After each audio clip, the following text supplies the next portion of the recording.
Students from all directions flocked to the entrance of the large building that was the Junior Spiritual Guardian Academy. Soon, the instructor was reminding the graduates that the Pet Tamer Guardian entrance exams were less than a week away. The teacher advised to spend the next couple days preparing to be able to get into the perfect college. The graduates were vigorously discussing how quickly their entire 3 years of education had flown by. Some students were worried that they wouldn't even be able to enter a regular academy and would have to live as an ordinary person. Only one guy sat silently and tried to understand how the Spirit Guard exam and his transition were related. The young man's new life began a week ago, when his soul moved into the brunette's body. Taking in his new body, he slowly came to his senses, and his thoughts were filled with other people's memories. It was because of this fact that the transient was well aware of the world he found himself in when he opened his eyes. In this universe, monsters ran rampant and humans could only survive thanks to high city walls. To fight the monsters, humans evolved and learned to control spiritual beings. This is how the profession of Spirit Guardian came into being. These people were capable of fighting monsters in the wilderness. With the taming of the spirit beast, one could guard the human city as well as discover places outside of it. For young people in this world, the biggest dream is to become a powerful spiritual guardian. Upon coming of age, every inhabitant of this planet is given a monster egg to sign a contract with. However, the original owner of this body had already hatched his own monster, which was not a good fit for a spirit guardian. Inside was an ugly, horrible, stiff and tough monster that couldn't even walk, moving by leaps and bounds. The zombie pet had outstanding defense, but its attack was useless and it couldn't evolve, so the original body master died of despair. This fact was frustrating for the transient, because others like him had cheats or incredible strength. The guy sighed sadly in his seat just as Yeling's friend approached him. Chenji wanted to comfort the young man, reminding him that if he failed the exam, he could always become an ordinary office worker. Nu Lin informed the redhead that he didn't need the comfort of someone who possessed a high-performance wind wolf. The guy wanted to complain about his zombie's failure just as the spiritual guard system activated. The brunette looked at the screen in front of him in confusion and heard that the spirit pet would be able to improve. This moment was a turning point in the life of the transitioner as his assistant finally appeared in front of him.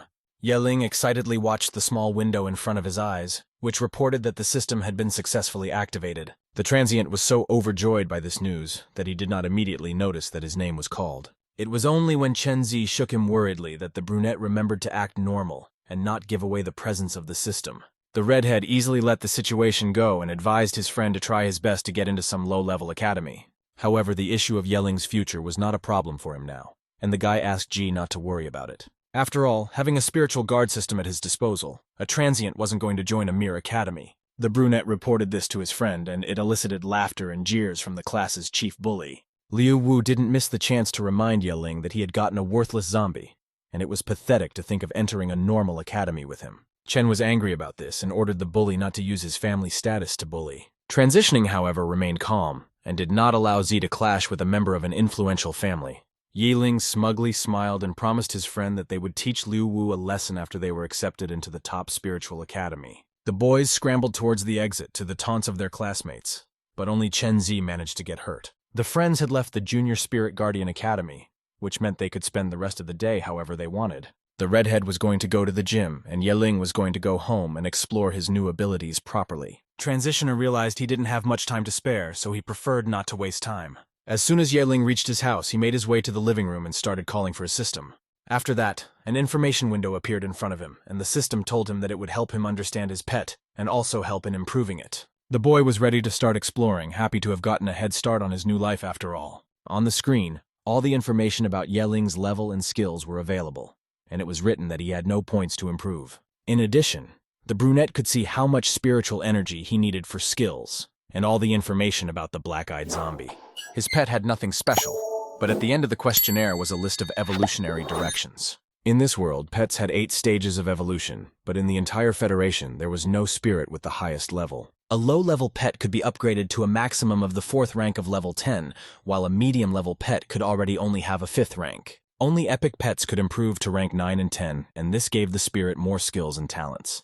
Yeling looked at his zombie and realized that if his pet evolved, no one would call them trash anymore. Transitioner laughed merrily and leaned back on the back of the couch, happy that with these opportunities, any academy was in his pocket. Suddenly, the young man remembered that evolution required materials and hurried to see exactly what was required of him. However, the spirit guarding system reported that a pet could be elevated for free the first time. The guy looked at the black-eyed zombie and decided to improve the spirit since they already had a contract. In anticipation, the transient pressed the button that appeared to improve, and the evolutionary process began. The little black-eyed zombie flew into the air and was enveloped by black and blue rays. As they disappeared, Yeling could see new areas of his spirit pet's skin.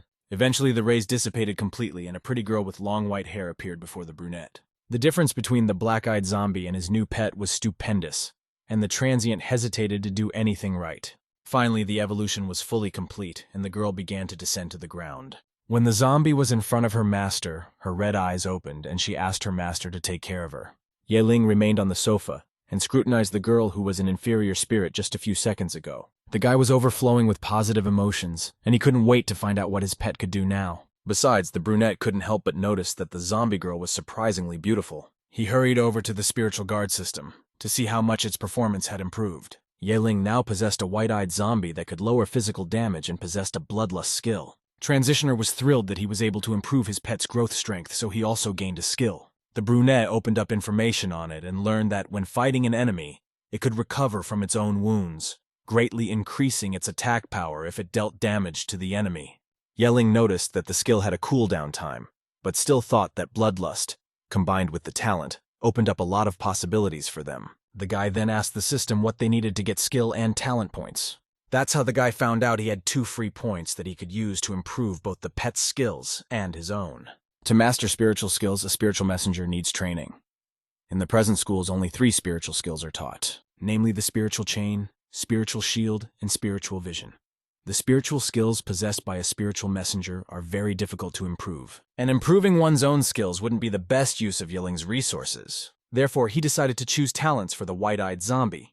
As a result, he was offered a magic damage reduction and instant regeneration. The third skill dropped off was the Berserk skill, which allowed the girl to consume her own health to increase strength and speed. Transitioner thought that all 3 skills were quite strong, but he needed to choose 2 talents. Guided by the fact that zombies should behave like zombies, Yelin had added instant regeneration in the first place. A green glow appeared around the pet, and she gained the ability to continue regenerating until she died. Spirit pets could be mortally wounded during battle, so the brunette was glad that his spirit wasn't in danger of that. Then the choice fell on the Berserker, as this skill combined perfectly with bloodlust, and zombies stayed safe due to regeneration. After that, the girl's body was enveloped in red-black energy, and her fangs lengthened, revealing themselves in a predatory smile. The Berserk skill opened up the white-eyed zombie's ability to not only be a shield, but also to attack enemies. The brunette had created a truly terrifying zombie girl and was happy to realize that this was far from over. The guy spent all his glasses and walked over to the pet to assess her new look. The young man rubbed the zombie's cheek and felt that her skin was soft and no different from normal. A slight blush appeared on the zombie girl's face and she inquired as to what her master was doing. Yeling felt awkward and instantly pulled away, admitting that he hadn't expected to hear a zombie's voice. The brunette realized he shouldn't just call his pet a zombie, so he offered to give her a name. After thinking for a bit, the young man suggested the girl's name, Shui, and the white-eyed girl nodded in agreement. The guy went back to the system and wrote the zombie girl's new name in the name column and reviewed the changed data. Yeling saw that the talents and skills he had acquired were also already displayed on the form. The young man was happy that his pet had gotten stronger and was now ready to hunt other monsters. Transitioner closed the spiritual guard system window and informed Shui that it was time for them to go hunting. The Federation he was in was not technologically weak, but all transportation in it ran on spiritual energy. It was only possible to travel in cars inside the city, because outside the city monsters were raging and leaving was equal to suicide. The closest means of transportation around the city were cars, but if one needed to go to another city, the safest transportation was an airship. The Federation found a powerful Imperial Spirit Ambassador to escort the airship to ensure safe flights. Yeling caught a cab and paid with a credit score in advance, which was not new to him because he had the same currency in his previous life. The brunette then turned to the driver and asked for a ride closer to the south gate. The man realized that the student in front of him was a student of Tianhui School, but he still doubted that the young man should go there alone. However, Yeling calmed down the driver and said that he was going there to hunt monsters. There were 4 entrances in the entire Tianhui city: east, west, north, and south. Each gate was guarded by heavily armed soldiers who fought back against the monsters, and it was really dangerous at the south gate, but that was only to Yelling's advantage, so he boldly went there. The brunette was no longer useless in battle, and was ready to go outside the city and raise Shui's level. The young man was stopped by guards at the gate. He was then asked to provide identification. The young man pulled out a small card that gave him permission to leave the city and held it out to the guards. The guards scrutinized the document and stepped aside, allowing Yeling to leave the safe area. There were a few relatively low-level monsters throughout the city, and the high-level ones usually drove pretty far away. Even so, Yelling realized that in the wilderness one shouldn't relax even when one had just stepped outside of the city. That was why he immediately summoned Shui, and the zombie girl instantly appeared beside her master. The map showed that there was a grave mound nearby that was inhabited by low-level skeleton monsters. Transitioner remembered that they were great for leveling up and could also provide evolutionary material, so they headed to the location. The pair moved leisurely through the forest, and Yelling pondered the fact that for the next evolution, he needed to gather resources himself. At the moment, Shui was a white-eyed zombie and had an ordinary status, but she also had the ability to evolve. The next stage of development was a rare gray-eyed zombie, but that required some resources, namely flawless bones, heart of darkness, 10 small crystals of darkness, and 10 essences of bloody darkness. And luckily at the burial ground they were heading to, there was an opportunity to get 2 kinds of resources. Flawless bones fell off the skeleton-shaped monsters quite often, but it was also possible to find a crystal of darkness. Suddenly, Shuei broke the silence of the grave mound, drawing her master's attention. The brunette turned to the zombie and wondered what was wrong, for they had just reached their destination. The girl looked around and informed her host that they were surrounded by undead and would soon be attacked. Yelling explained to Shuei that they had come to this place to hunt monsters, so it was fine. However, the guy himself didn't see anything suspicious around them, though the map showed the presence of skeleton soldiers. Suddenly, something grabbed the brunette's leg and made the young man stop and look down. At this moment, the bones in the clearing came into action and turned into living skeletons, attacking Yelling. Before the monsters could harm him, the young man managed to call out to Shui, ordering the girl to destroy the skeletons. At that moment, the system's information window appeared nearby, notifying her of a new assignment. It consisted of a zombie killing 20 skeleton soldiers, and being rewarded with 50% experience. The brunette got excited over such a generous reward and shouted orders to his pet to kill the enemies. Thanks to the berserk skill, long claws appeared on Shuei's hands, which she used to destroy skeletons with ease. Enemies were blown apart in seconds, and the boy watched his familiar with delight.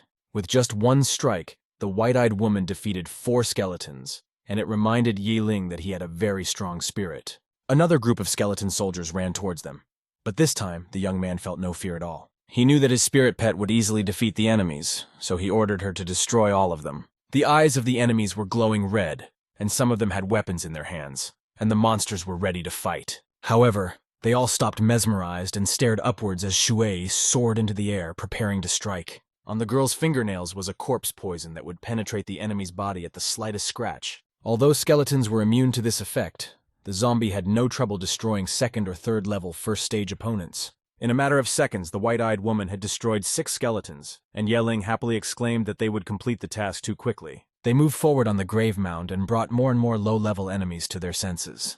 The brunette tensed slightly and stepped back, letting his familiar deal with the trouble alone. Another group of aggressive monster soldiers threw themselves into a frontal attack on Shuei. The girl focused on the enemy's movements and prepared to repel the attack. The zombie made a sharp leap forward and was able to disarm the entire group of skeletons in one blow. At this moment, they had completed the task from the system, and Yelling encouraged Shuei to move forward to earn a promotion. White-eyed continued to destroy the skeletons, not wanting to let her master down. And finally, a golden glow appeared around her, which was the result of a level increase. Yelling was surprised when he saw that along with leveling up, the system rewarded them with a free point. The young man realized that it was more important for him to pump the familiar at the moment, so he gave the point to her. Thus, the brunette improved Shuei's resistance to magic so that she could deal with the mages. All the low-level skeletons nearby had been destroyed, but there were elite skeleton officers nearby. Yelling suggested that the familiar go and look for them, and the white-eyed zombie was ready to go in search of more monsters. After a while, the brunette ran into an elite officer, but there was already another Tianhui Academy disciple beside him. The young man looked at the girl's face and realized that he had seen this person before. The skeleton officer began to emit an ominous aura and prepared to rush to attack the girl. He leapt towards the brunette and raced towards her, pointing a sharp blade in her direction. However, there was not even a shadow of fear on the girl's face. On the contrary, she watched the monster with a cheerful smile. Yelling was in no hurry to come out of his hiding place and watched the fight and waited for the man to summon his familiar. The skeleton officer was only a few meters away from the girl and was confident that he would prevail. A victorious smile played on the brunette's face, and the young man recognized her as Hoshian. He thought with chagrin that the apprentice had bypassed him and was the first to run into the skeleton officer. Yelling began to worry, for the brunette never summoned a spirit pet, and the skeleton was inexorably approaching. The young man decided to leave his hiding place and screamed, trying to understand. what Hohasian Air was doing. And just at this moment, the girl finally spoke, summoning the Tsanglun green earth dragon. The brunette boldly watched the skeleton officer approach her and took no action. Yeling didn't understand where the girl's surname was, and hoped that she wasn't counting on handling the skeleton alone. The guy was just about to shout out that this was reckless and give away his location, but he didn't have time. As it was at this very moment, a predatory smile appeared on Shanner's face, and she called out to Tsanglun. This dragon was a rare species, and was one of the familiars with the highest starting characteristics. The girl pointed at the monster and ordered the spirit pet to put the games aside and finish it off. Tsanglun obeyed and lowered himself in front of his mistress, towering over the skeleton officer. However, the monster was not afraid and continued to run to attack, not realizing that their strength was not equal. The dragon raised its giant paw and pointed it towards the insolent skeleton, about to massacre him. The next second they met, and the skeleton officer's arm and leg shattered into small pieces. Yeling watched from behind a rock, as the monster's aura dissipated, and admired the majestic view of Tsanglun. The brunette mentally noted that Xianer's familiar was indeed a very strong spirit. The skeleton officer on the floor moved, trying to strike with his sword, but was pinned to the ground by the dragon's paw. Tsanglun's eyes flashed a bright red fire, and rage could clearly be seen in them. A huge clawed paw soared into the air and headed towards the monster to destroy it completely. The skeleton officer could only stare at Tsanglun quickly approaching him. The next moment, there was a loud bang, and the earth dragon ended this battle. A spiritual flame that belonged to the skeleton officer appeared from under his paw.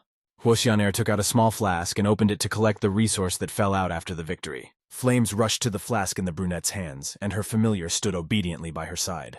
Yeling thought that the girl was actually cool since she had brought a bottle with her to gather spiritual flames. And while Xianer was praising her pet, the young man thought that the Ho family was not among the top 3 great families of the city for nothing. Suddenly the young lady turned to the guy and wondered what he was hiding there for. Transitioner was surprised when he realized that he had been discovered, but he decided that the heiress of the Ho family had reached the 7th level of the first stage for a reason. The young man walked out to the school's first beauty, feeling awkward as the girl tried to find out why he was watching her.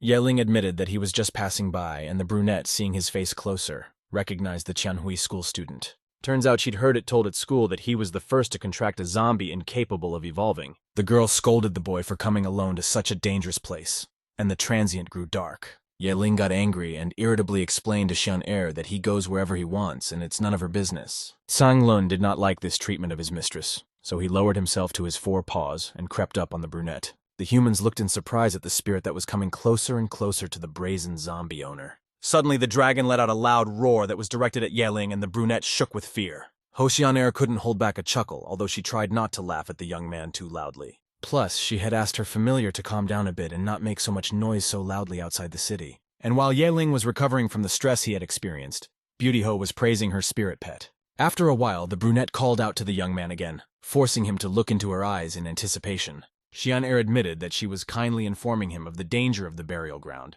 and suggested that he return to the city.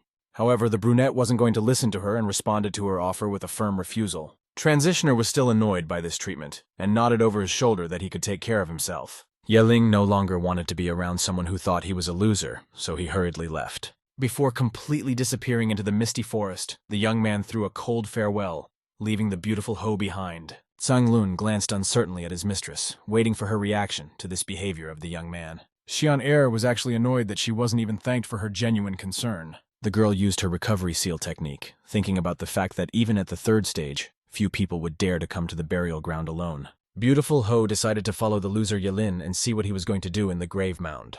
Thus, Xianer went after the brunette and followed the young man while hiding behind the trees. Naturally, Yeling noticed the stalker and didn't understand the purpose of her following him. The girl was sure she was hiding perfectly, and watched from her hiding place with displeasure. The young man decided to ignore the beautiful Ho and focus on raising levels just as the skeleton grabbed the guy's leg. Transitioner managed to dodge, and 3 skeleton officers appeared beside him at once. Apart from them, ordinary skeleton soldiers also appeared around Yeling, which made the brunette think that he was trapped. The young man looked anxiously at the crowd of monsters and was upset that he was attacked by so many opponents at once. Xianer, in her hiding place, was even more worried, and was certain that there was no way a person with a useless black-eyed zombie would win this fight. One of the officer soldiers decided not to prolong the fight and threw himself forward at the defenseless man.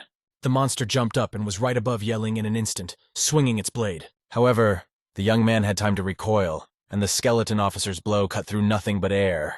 Transitioner, however, threw his hand forward and nervously ordered his spirit pet to appear beside him. A summoning seal flashed on the ground between the guy and the monster squad, and it didn't take long for Shueyu to see it. The white-eyed zombie made the skeleton officer's attacker go down with her mere appearance. The zombie girl looked flawless and was ready to engage in a duel to protect her master. Beauty Ho was at a loss for words from surprise, as there was an evolved familiar beside Ye Ling. The brunette ordered the pet to go on the attack, and Shueyu entered berserk mode and rushed forward. First in line were the skeleton officers, who didn't even have time to realize they had a new opponent. But the monsters came to their senses rather quickly and began to exude more of an intimidating aura, preparing for a fight. The skeleton officer raised his shield and took the impact of the zombie girl's claws on it. The monster decided it had successfully repelled the attack and could now attack on its own. But Shueyu was moving too fast, so in the next moment she was already attacking from behind. The claws of the white-eyed zombie walked across the back of the skeleton officer's head, and he had no chance of escape. The monster shattered into pieces, making the other skeletons wary at the sight of this picture. A rather strong aura could be felt around Shueyu, and the girl remained focused on the battlefield. At this moment, Beauty Ho couldn't believe her eyes and thought that the familiar in front of her was too strong for a zombie. Ye Ling heard Shanner's surprise and smugly promised that the best part was yet to come. The young man looked at the new assignment from the system and saw that they needed to defeat 20 skeleton officers to get specialized clothing. Immediately after that came a quest to kill 100 skeleton officers, which was rewarded with an immediate level up. The brunette was excited about the new possibilities, though he admitted that killing 100 monsters at a time would be quite difficult. However, they didn't have to wait long or look for the next group of skeletons, since an entire corral and various skeleton-shaped monsters were bearing down on them directly. This was to their advantage, so the transient decided not to back down, but to utilize the new wild blood. The zombie girl bit her lip and her own blood began to run down her chin. The aura around Shueyu began to rapidly intensify, as the familiar received an increase in strength and speed. Beauty Ho recognized the wild blood skill, but was surprised that a zombie could use it. The white-eyed zombie prepared for battle and mentally plotted her route through the crowd of skeletons, after which she abruptly rushed forward, destroying one monster after another in the blink of an eye. The skeleton soldiers were blown to splinters before they even had time to realize that a familiar had appeared next to them.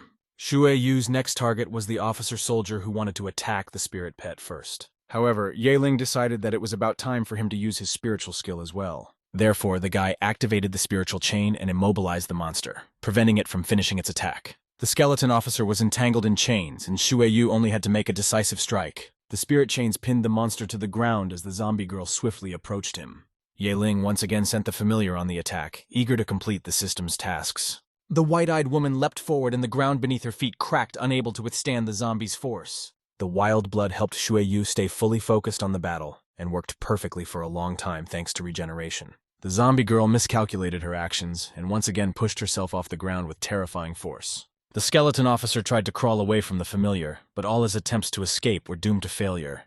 White-eyed kicked the monster in its skull with a loud crunch, separated from the rest of its body. Furthermore, Shueyu had calculated her strike in such a way that the officer's bone had neutralized a few more skeleton soldiers. The monsters fell to the ground one by one, while the zombie girl continued to ruthlessly advance. Shanner was amazed at the strength of the wild blood skill, and thought that even her Konglun was no match for the white-eyed zombie. Ye Ling, on the other hand, watched his spirit pet with undisguised delight. In the distance, the guy spotted another wave of skeleton monsters and ordered the girl to destroy them. Shueyu turned towards the opponents and hurriedly carried out her master's order. The white-eyed zombie quickly analyzed her attackers and threw herself into battle with a ready strategy. Her first victim was a skeleton officer, who after a second saw the spirit pet in front of her. The girl's red claws were right in front of the monster's face, and there was nothing more he could do. With one precise strike, Shueyu neutralized Shueyu's main target, ignoring the bones flying around. The monster's lifeless body fell to the ground, and the zombie girl's attention turned to the other skeletons. She used her speed to destroy the skeleton soldiers before they even realized her presence nearby. Thus, the monster's bodies fell to the ground one after another, shattering into small pieces. Soon, only Shueyu was left on the battlefield, and she returned to her master satisfied with herself. Shanner was mentally horrified at how much power the familiar of the most ordinary loser possessed. Beautiful Ho felt in the guy as a rival, but decided that she will not give up so easily. The brunette himself was already oblivious to the stranger's presence and went to study the remains of the monsters. Ye Ling picked up another skull from the ground, but there was nothing unusual about it. Examination of several skeletons revealed nothing suitable, and the passerby didn't understand why they hadn't gotten any good luck. The brunette threw out an unnecessary bone and complained about the lack of automatic resource selection. The system took note of the transient's request and reported that it had analyzed the host's need, It turned out that the required function opened with the first level of the second stage, but Ye Ling was far from it. Suddenly, among another pile of bones, the young man noticed a light and bent down to take a closer look. And to his delight, he discovered a small, unblemished bone, which he immediately picked up from the ground. Examining the item in his hands, the brunette remembered that it was one of the necessary resources for Shui Yu's evolution. The boy hid the flawless bone and shared his joy with his familiar, hoping they would continue to have good luck in the future. At the burial ground, they could only obtain two kinds of resources for Shui Yu's evolution: flawless bones and small darkness crystals. However, Ye Ling decided not to stop at one item, so he and the white-eyed zombie traveled onward. The pair walked the mound for several hours, all the while the spirit pet fought monsters. The zombie girl was pretty tired, and her clothes were torn in many places. The skeleton officer wanted to take advantage of his opponent's hiccup and jumped forward. Shui Yu was still using the wild blood skill and didn't even look at the monster in front of her. The group of skeleton officers took their time getting closer, waiting to see how their companion's attack would end. The white-eyed zombie was able to fight, despite her fatigue, and the aura around her began to intensify. The monsters felt a sudden surge of power from their opponent that seemed overwhelming. The skeleton officer lost sight of Shui Yu and sensed her aura above his head, too late to resist the blow. Therefore, in the next moment, another monster on the grave mound was destroyed by the white-eyed zombie. Surprising her opponents, the zombie girl found her strength and continued fighting, surrounding herself with a more powerful aura. The white-eyed woman crept up to her opponent's back and jumped up, intending to destroy the monster with a blow from above.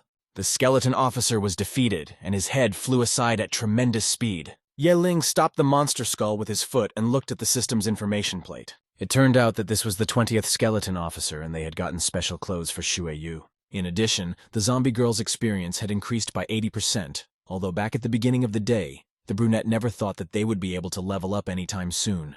The young man took out a new garment that had resistance to physical and magical attacks, as well as self-cleaning. On top of that, the blood rainbow garment was impossible to destroy, and Shui Yu needed it. The guy called the familiar over to him and handed her the garment, telling her that this dress had some pretty good features. The girl accepted the gift from her lord, for her own dress had been badly damaged in the fighting. The white-eyed zombie closed her eyes, and the old garment began to disintegrate right on top of her. Ye Ling didn't expect Shui Yu to start changing clothes right in front of him, so he was a little indignant and covered his eyes in a hurry. At this time, the new cloth was wrapped around the spirit pet's body, adding a bracelet of bones to her image. The blood rainbow garment was fully equipped on the familiar, and the girl lowered herself to the ground once more. The new outfit had some similarities to the previous one, but it looked much more elegant on Shui Yu. Another group of skeleton officers showed up next to them, and the brunette sent the girl to try out her new gear. The monsters turned out to be low-level skeleton soldiers, so they didn't require much strength, and the white-eyed zombie massacred them using just the claws of one hand. Ye Ling watched the new fight and noted with satisfaction that the dress was mended automatically. The young man was glad that the system had given them a garment they could wear for the first time. Shui Yu finished off a couple more skeletons as a golden glow appeared around her body. The bright beam increased in size and shot high into the sky, and the system announced an upgrade. So the white-eyed zombie had gone up 2 whole levels in a day, and they were about to head home. Ye Ling remembered that monsters were more dangerous at night, so he called the familiar after him, and they headed towards the city. Late at night, the brunette lay in his apartment, though the city around him sparkled with bright lights. The young man was more interested in the system, and preferred to see how their profiles had changed over the day. There wasn't much time left before the entrance exams, but Ye Ling was going to hurry up and greatly improve his level. So the brunette decided to skip classes, under the pretext of illness, and go to fight monsters. That same evening, Shannel went home, but she was in no hurry to go rest in her room. The girl preferred to practice her own talent of spiritual chains. The young lady did her best, trying to get her best out of herself, for she was impressed. She didn't want to lose her place in the best spiritual protector academy because of losing to Ye Ling. Suddenly, a man appeared behind the brunette, calling out to Shannel and distracting her from her training. It turned out that Miss Ho's father had spotted her from the window and decided to ask why the girl was up late at night. The beautiful woman told the man in a voice full of determination that she had seen an evolved zombie. Naturally, Mr. Ho did not believe her and expressed his conviction that his daughter was just imagining things. However, her father reassured Shannel, reminding her that although the exams were important, she didn't need to demand much of herself. The man put his arm around the young lady and ordered her to go to bed, and Miss Ho didn't argue with him. Just like that, 3 more days passed in training, and finally the most important day in the lives of Tianhui Academy's disciples arrived. Ye Ling stood in the middle of the street, watching the flying traffic and the scenery of the city. The brunette was encouraged by his progress and was confident that he and Shuiyu were ready for the entrance exam. It was an important day in Tianhui City for all the students who wanted to become spiritual guardians. Transitioning watched the city boil and was ready to begin a new phase of his life. After all, the entrance exams were an event that people craved and dreaded at the same time. Students flocked to the center of Heavenly Radiance City, just where the mayor's residence was located. Spiritual energy vehicles continued to arrive from all directions. Chen Zi was already in place and was excitedly observing the amount of traffic around him. He found the airships of the Spirit Conquest Academy, and could not tear his mesmerized gaze away from them. At the same time, the mayor of the city came out to the judges and greeted everyone present with a kind smile. Shang Lin Kong waited patiently for the 4 important guests who apologized for their tardiness. The representative of the Green Dragon Academy bowed courteously, anticipating the entrance test to begin soon. This wasn't the first time Bai Tong had represented the White Tiger Academy, but he also wanted to look at this year's graduates. Mayor Shan remained friendly and assumed that the road of the judges was difficult this time. Holin stepped forward and greeted the elderly man courteously, noting that this was their first personal encounter. Miss Ho represented the Black Turtle Academy and came to the exam for a girl who had broken up with their family, but was considered a genius. Mayor Shan stroked his beard and recognized that Xianer had an unprecedented talent. The representative of the Redbird Spirit Conquest Academy didn't want to wait any longer, and gently hurried everyone to head to the examination field. Students gathered on the soccer field and waited patiently for the academy representatives to appear before them. Chenzi actively looked around the crowd, but could not find his best friend among the peers. The guy was already starting to worry that Ye Ling had refused to participate. After all, they hadn't contacted each other for the past few days. Suddenly, the brunette called out to his friend, and all tension left Liu Duyu's shoulders when he saw the young man. The transient was completely calm and nonchalantly asked Chen if he had missed anything. Ji scolded his friend for suddenly disappearing, but Ye Ling didn't take his words seriously. The brunette chuckled and admitted that he spent all his free time practicing. The redhead looked at his friend doubtfully, but the young man did not pay any attention to this look and declared that he was going to enter an elite academy. The school children around Ye Ling smiled nastily and said that Ye Ling was a real fool if he counted on this. Everyone around them knew that the transient had a useless surname, making the brunette's words seem absurd to them. However, the transient didn't care about the chuckles, because he knew that the entrance exam would take away their ability to laugh at him. Suddenly, one of the students noticed the masters of the 4 great academies and the mayor, and shouted about it to the others. The group of students immediately forgot about Ye Ling, and all eyes were on the examiners. Shang Ling Kong walked out of the portal, and behind him, some of the best spirit guardians walked with their heads held high. Mayor Shan noted the activity of the candidates this year and decided not to delay the start of the exam. The representatives of the academies took their seats as an elderly man loudly asked those present to remain silent. The crowd began to quiet down, and among them, Ye Ling was seething with impatience and wanted to show off as soon as possible. The brunette knew he had prepared himself perfectly, and he couldn't wait to rub the noses of all those who dared to mock him. The teacher called the students over to him and announced loudly that he would remind them of what would be on the exam. It was divided into 2 rounds, and the point of the first part of the exam was to survive in the secret limit for 3 days. There, students will encounter and be attacked by the monsters of the first stage, and only those who pass will be able to pass on. In the second round, there will be a battle. Students will be divided into groups fighting each other. The first 10 winning students will have a chance to enter an elite Spirit Conquest Academy. However, the teacher asked them not to be heroic, as their lives were more important than being able to build a career as a spiritual guardian. One of the students was not prepared for the possibility of dying in the exam.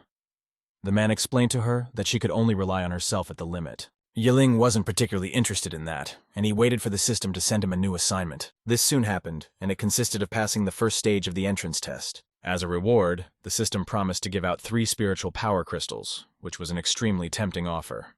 And since the teacher said that the secret limit monsters were only first degree, Ye Ling decided that it would be pretty easy. Suddenly there was a shout from some guy beside the brunette who was excited to see Xianer herself. The girl herself at that moment stood in the front row and tried to find a transient in the crowd of students. The young man thought that since the secret limit would only have monsters of the first stage, he would easily pass this stage. Suddenly he heard someone beside him actively calling attention to the brilliant Miss Ho, while Xianer herself was looking at the people around her in an attempt to find Ye Ling. The disciples around began to actively whisper, for everyone knew that Xianer was an amazing talent. These words atomized the brunette's interest in wrestling, and he was about to compete with the beautiful Ho. Tension hovered among the students, but each of them wanted to rather show what they could do. Mayor Shan began to create a portal to the secret limit, and the entrance exams officially began. The disciples heard that the first round test had begun, and people began to flock to the portal. The examiners pushed the students, explaining to them that the faster they were in the secret limit, the better chance they had of finding a better position. The first to enter the secret limit was Shannel,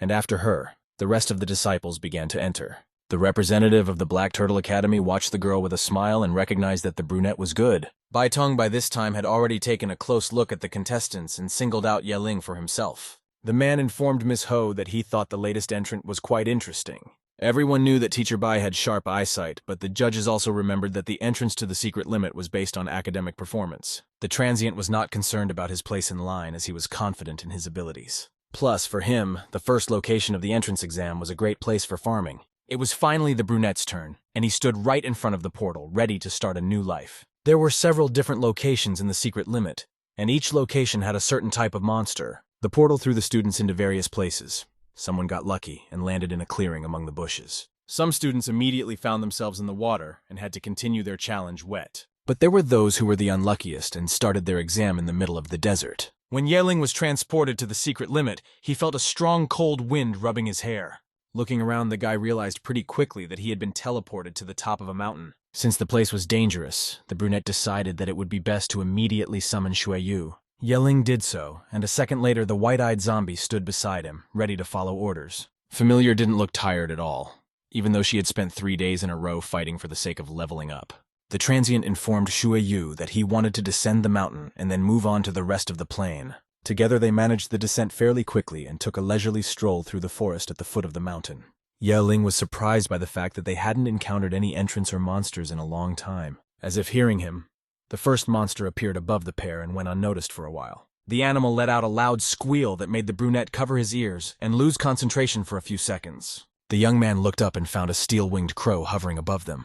The guy told Shuiyu that it was considered a stage 4 monster, but judging from the length of the wings in their case, it was a chick. The monster kept circling above the brunette, so he ordered the familiar to teach the raven how a real bird should behave. The spirit pet entered attack mode and focused her gaze on her new target. The next moment, the white-eyed zombie pushed off the ground and soared into the sky. Using her enhanced strength and speed, Shuiyu was able to get close to the monster. The familiar struck a steel-winged crow chick and a few feathers flew to the ground. The bird screamed exhaustedly and tried to get away from another collision with the zombie girl. Yeling saw the monster hurriedly flying away and promised that she wouldn't be so lucky next time. This situation made the brunette feel a little sorry that Shuiyu couldn't fly, and he decided that he would catch a flying familiar next time. The steel crow chick didn't fly far, but it didn't go too low to the white-eyed zombie either. Brunette our cave at the foot of the mountain and decided to stay in it to have a place to sleep. The flying monster once again raised its voice, causing Yeling to cover his ears irritably. The young man was seriously getting angry, for the crow had been chasing them all day and was not going to leave them alone. Furthermore, the guy noticed that the chick was afraid of Shuiyu, but still wanted to try to attack the man. Transitioner wanted to come up with a plan and lure the monster in, so he left the familiar in the cave. And Yeling himself stepped into the open space and began to actively shout to the crow, demanding it to take active action. The steel-winged crow screeched unhappily but didn't go down, showing that she wasn't that stupid. The young man admitted defeat and ventured further away from the cave to force the bird to lower its altitude. The brunette ran forward and the monster flew after, not a step behind its prey. Yeling stopped in the thicket and was sure that the monster would feel safe in it and attack. The steel-winged crow chick became more aggressive and lurched sharply over the guy, carping loudly. The bird then spread its wings, and its sharp steel feathers swiftly flew towards the transient. The young man praised the cleverness of the crow, but unfortunately for her, he was prepared for something like this. Yeling used a spiritual shield, and was confident that he could easily survive this attack. However, to his surprise, the monster had very strong feathers that were not so easy to stop. The steel-winged crow began to swoop down, about to pierce the shield with its beak, and the brunette realized he wouldn't stand a chance against it. So he made the decision to destroy the shield and try to grab the chick with his spiritual chains. The monster tried to fly out of the trap, but she was already surrounded, and the iron clenched around her body. The brunette firmly secured the steel-winged crow's chick, not allowing it to escape. After which, he sealed his technique with a seal on the ground, and the bird hung helplessly in the air. It was the perfect moment to get rid of the annoying monster, and Yeling summoned the familiar. Shuiyu realized that she was required to destroy the monster and was by its side in just a few seconds. The claws reappeared on the white-eyed zombie's hands, and she leaped into the air to finish the animal off. The chick screamed desperately and thrashed around in the air trying to get out, but it was all to no avail. Then the steel-winged crow started throwing its iron feathers, but that didn't stop the zombies either. The girl was falling straight for the bird, and didn't even pay attention to the wound when the feather grazed her cheek. Shueyu's sharp claws reached their target, and the battle with the monster was over, and the spiritual chains dissolved into thin air. The brunette was curious to see if anything useful had fallen off the monster, so he stepped closer. With a quick look around, the fledgling Yeling discovered high-level resources that were useless to him for now. The feather, claw, and beak of the steel-winged crow were needed on the second step, and the young man wanted to get there as soon as possible. However, in addition to resources, the passerby also received an elite sirloin, which was usually only available at 5-star restaurants. So the guy put the bird on his shoulder and carried it into the cave, while wondering from the familiar what zombies eat. On the soccer field, the eliminated participants were already there, and Yeling was just broadcasting on the screen. Huoling was interested in the student who had easily defeated a 4th-level first-stage steel-winged crow. Baitong also praised the young man's strength, and Liu Feng admitted that he was curious to see what kind of rare familiar he was, and how he would show himself next. And while Hongshu was regretting the fact that their academy only accepted girls, the mayor was brought the data about Ye Ling. Shang Lin Kong glanced at the report and began to recall the class that the person of interest was in.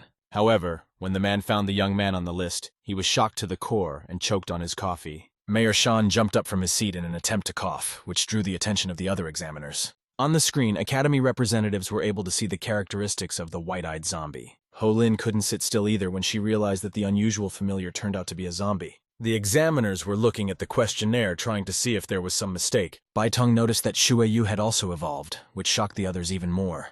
All because in their world it was believed that zombies were incapable of evolving. However, the representative of the White Tiger Academy was ready to take the guy to him and find out the whole truth. Meanwhile, in a secret limit in the mountains, there was a huge green snake that was peacefully sleeping.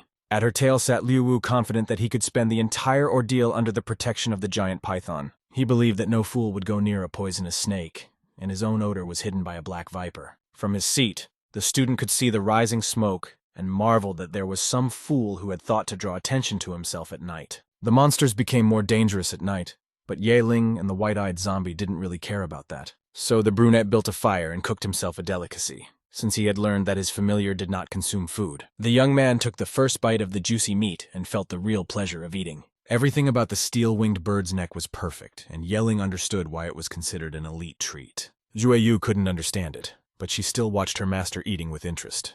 Her attention was diverted by a quiet sound nearby, and the white-eyed zombie quickly shifted her gaze there.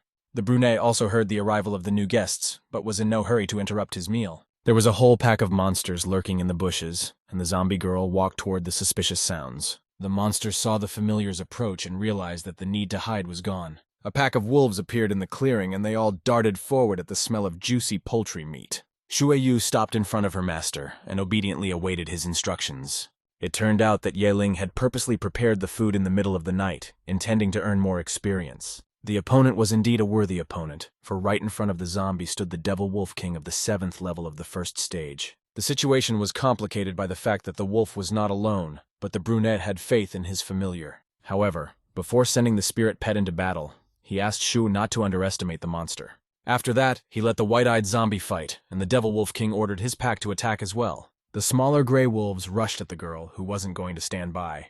Jueyu jumped to meet them, disarming 2 wolves at once, and landed in the epicenter of the pack. The monster attempted to attack the zombie from the back, but was met with failure, as the familiar spotted the movement behind in time. The spirit pet threw the devil wolf away with a leg kick, not even using her special skills. At this time, the king whom the young man had managed to notice was rapidly approaching Yeling.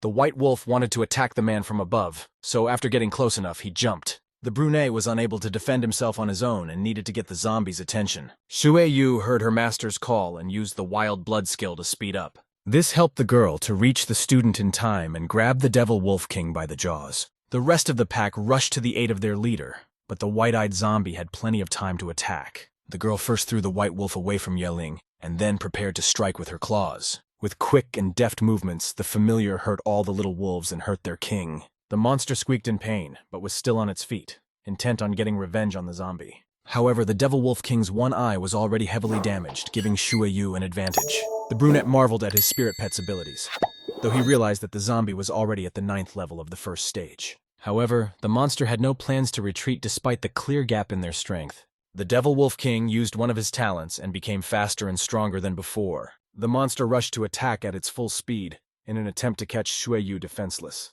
The girl was faster and managed to jump up at the last moment, leaving the wolf with nothing. The white-eyed zombie landed on top of the monster before it could harm Yeling. The Devil Wolf King leaned back, and another monster of the secret limit was defeated. The young man headed towards the monster's body to inspect if something worthwhile had fallen out this time as well. The brunette was in for a pleasant surprise, in the form of a devil wolf heart, as well as the essence of bloody darkness. The audience watched this fight from the screen and couldn't believe they hadn't seen this strong student before. Yeling's teacher was more shocked than anyone else, and sincerely didn't understand where the guy got his surname from. At the same time, injured or frightened applicants continued to fall onto the soccer field. Therefore, Mayor Shan had to remind employees that they should take care of students who did not make it past the first round. Many students were crushed by their defeat and were ready to beg for another chance. But unfortunately, those people who were eliminated in the first round were doomed to be ordinary people all their lives. The teacher recognized that the spiritual guardian exam was cruel and dangerous, but it was the only way to select worthy candidates. The spectators continued to watch Yeling's progress, and they began to worry about whether he was too strong. The examiners in turn were more concerned about who would get the gifted student, although Bai Tong had already claimed him. Ho Lin originally didn't bet on the guy who ranked lowest in the initial rankings, but after the first day in the secret limit, the girl was genuinely interested in his unusual surname. The representative of the Green Dragon Academy kept her interest, and Mayor Shan even had to calm down the examiners. The man reminded them that the trial wasn't over yet, so they should keep watching in the secret limit. Meanwhile, Yeling noticed that after the battle, the entire cave was stained with the blood of the Wolf King. And since the guy knew it would attract more monsters, it was decided to find a new safe place. Jueyu obediently followed as she suddenly froze abruptly and informed her master of the new circumstances. The brunette didn't understand what his familiar was saying, but the white-eyed zombie got ready to fight. In the next second, a giant poisonous python appeared in front of them, catching up with one of the students. The snake demolished all obstacles in its path as if they didn't exist at all. The giant python with poisonous scales like Shueyu had a 9th level first stage and was actively trying to eat Liu Wu. The white-eyed zombie defended her master, and the young man himself was confused when he recognized the boy as the school bully. It turned out that Liu had fallen asleep and accidentally woke the dangerous monster with his snoring and was now forced to flee. The python's red eyes were scrutinizing its victim, and the snake clearly had no intention of letting the guy go alive. The monster used its skill and spat venom directly at Liu Wu, who was crying for help. He was lucky, and the python's spit didn't hit him, but the young man stumbled and was in a very vulnerable position. The bully tried to get up and saw that he had stumbled into the unlucky Yeling looking for help. Liu Wu was happy about this, and decided for himself that if he didn't pass the exams, he would take the insolent brunette with him. The student had strength and ran as hard as he could towards the young man and his familiar, trying to sick the python on them. Shueyu watched Liu Wu's desperate actions in shock, and the movements also didn't understand what was happening. The school bully jumped on the brunette and yelled throatily that Yeling would die soon. The bully was about to teleport from the secret limit at the last moment, only for the snake to force the brunette to retreat. The zombie girl and the displaced man managed to jump back at the last moment, and remained unharmed. And Liu Wu used the rescue button, and the portal carried him back to the soccer field. The school bully fell from a small height, and medics immediately began converging on him. One of the workers asked the student to follow him so they could treat the wound. But Liu Wu didn't want to go anywhere, so he wrenched his healthy arm out of the medical worker's grip. And afterward, with a crazy smile, he raised his eyes to the screen to see the result of his efforts. The school bully saw Yeling's image on the screen and shouted that he would watch this loser die. The examiners watched the tense situation and wondered if the brunette had any chance of winning. Liu Feng emotionally jumped up from his seat and shouted that a beginner would never be able to handle this python. Bai Tong still had faith in the young man and even offered the representative of the Green Dragon Academy a bet. The representative of the White Tiger Academy was willing to bet 50,000 Federation points that Yeling would win. Liu Feng decided to accept the bet and bet 50,000 points that the young man would choose to flee. Hongshu couldn't help herself and also bet that the brunette had decided to run away from the ordeal. Mentor Ho was the only one who remained silent, but Bai Tong decided to find out what she thought anyway. The girl smiled softly and bet that Yeling would either be expelled or die. The bets were accepted, though the representative of the Green Dragon Academy wanted the mayor's opinion. Shang Lin Kong chose to refrain from arguing and simply observe the result of the fight. At this time, the brunette was assessing his chances. He realized that attacking head-on was not an option, and his level 1 spiritual skills were useless. However, he had 1 point in reserve, so Yeling decided to upgrade the quality of his spiritual chain skill. The guy noticed that he would need twice as much spiritual energy after his promotion, which meant he could use this technique 3 times. So it was decided to wait for the perfect moment and dodge the poison. The brunette dodged another spit of venom and waited for the right moment to attack. Yeling ran to the side and ordered the familiar to dodge the poison at all costs. Shueyu listened to her master, but as soon as she saw an opportunity to attack, she moved forward. The white-eyed zombie realized that there was a certain interval between spits and was going to use the recharge time to attack. The girl wanted to get close to the python's head, but the snake put its tail out in front of her in time. Yeling worriedly watched the fight and shouted to the familiar that the monster's poison was acidic. Shueyu landed just as the green liquid was only a few centimeters away from her body. The spirit pet abruptly jumped aside, barely managing to dodge the monster's attack. The zombie was once again beside its host, and a poisonous mist began to appear around them.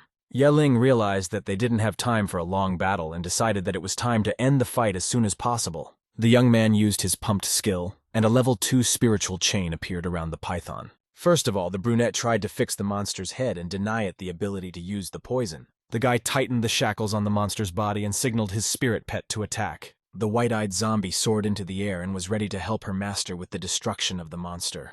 Shueyu swiped her claws across the poison python's neck, causing it to hiss in pain. Yeling clenched his spiritual chains tighter around the monster, and this was the decisive action in their fight. The giant body of the venomous python fell to the ground with a loud clatter, and the brunette praised the familiar for a job well done.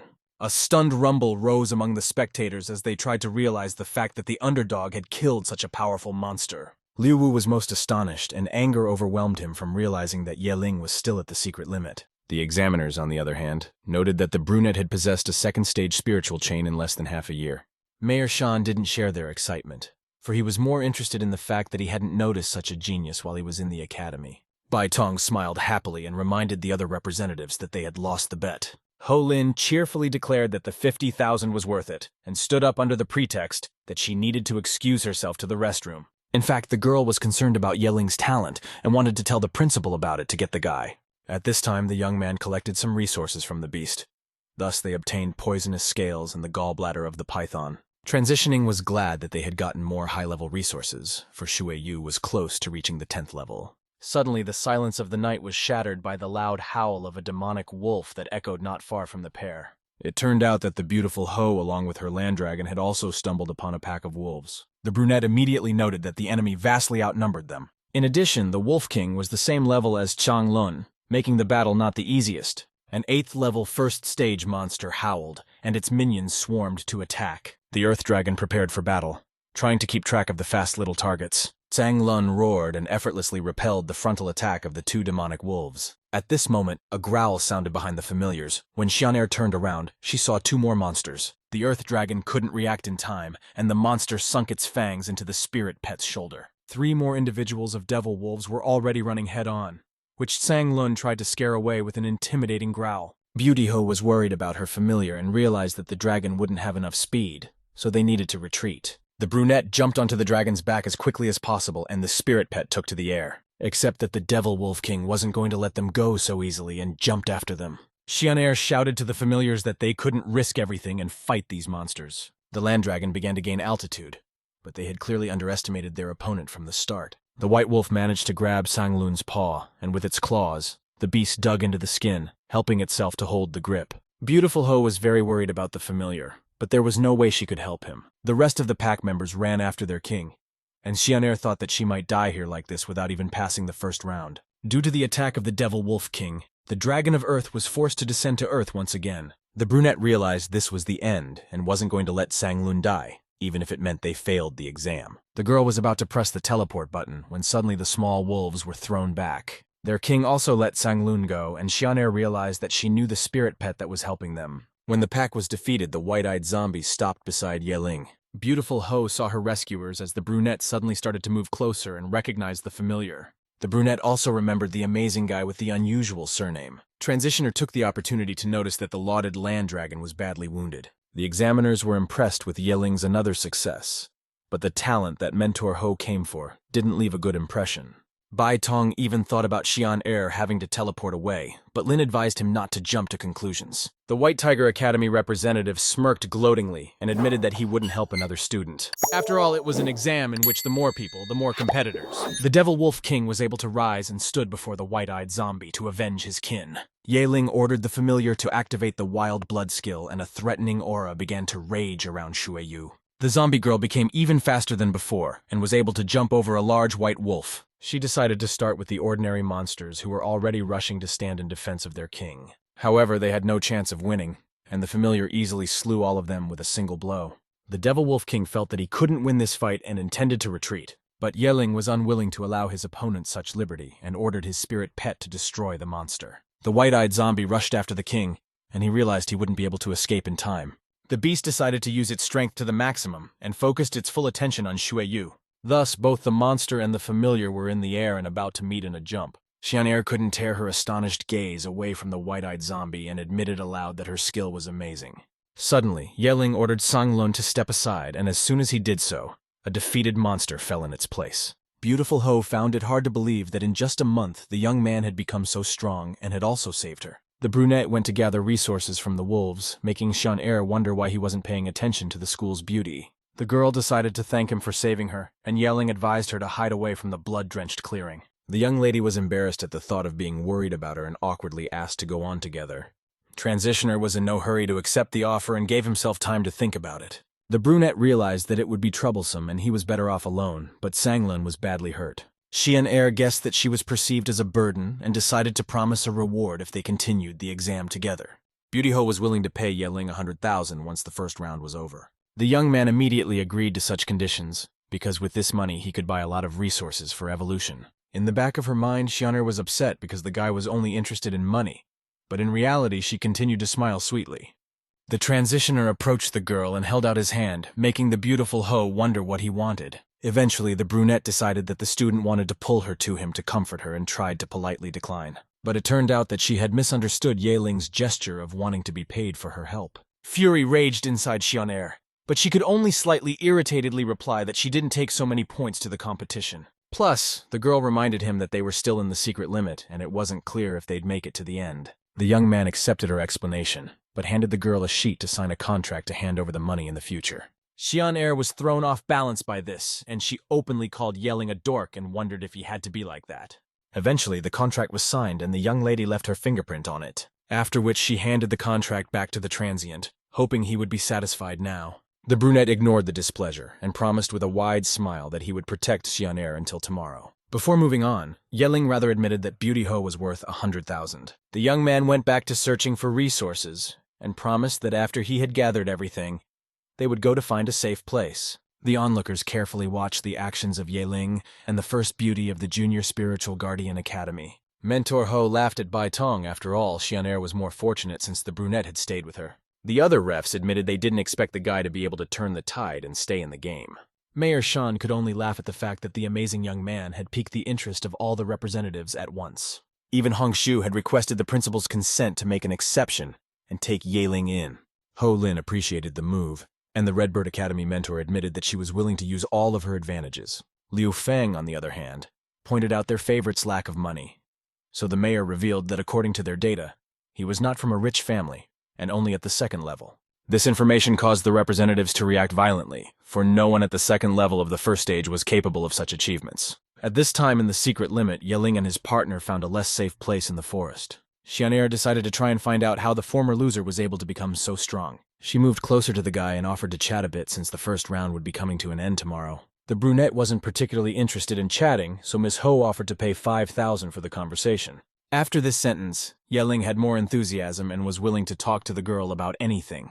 As she planned, Shan-Er asked how the young man became so strong and why his familiar didn't look like a normal zombie. The brunette realized that he shouldn't tell about the system, so he simply said that Shueyu had recently mutated. The white-eyed woman appeared beside her, and the beautiful Ho was able to appreciate not only her strength, but also her looks. The girl noticed Yeling's high level, so she wanted to know which academy he wanted to go to. The question made the transient think about it, and he suggested that he would have joined where there were more beauties. Shan-Er was embarrassed and felt insufficiently beautiful and loyal for the first time. She turned away from the young man, calling him a male dog. However, Yeling did not understand why he deserved such an insult. Nevertheless, the guy stated that it was time for them to move on, causing incomprehension in the beautiful Ho. It turned out that the brunette was going to use the time when almost all the applicants were on vacation to hunt and level up. Shan-Er thought the transient was crazy, but she chose to stay by his side.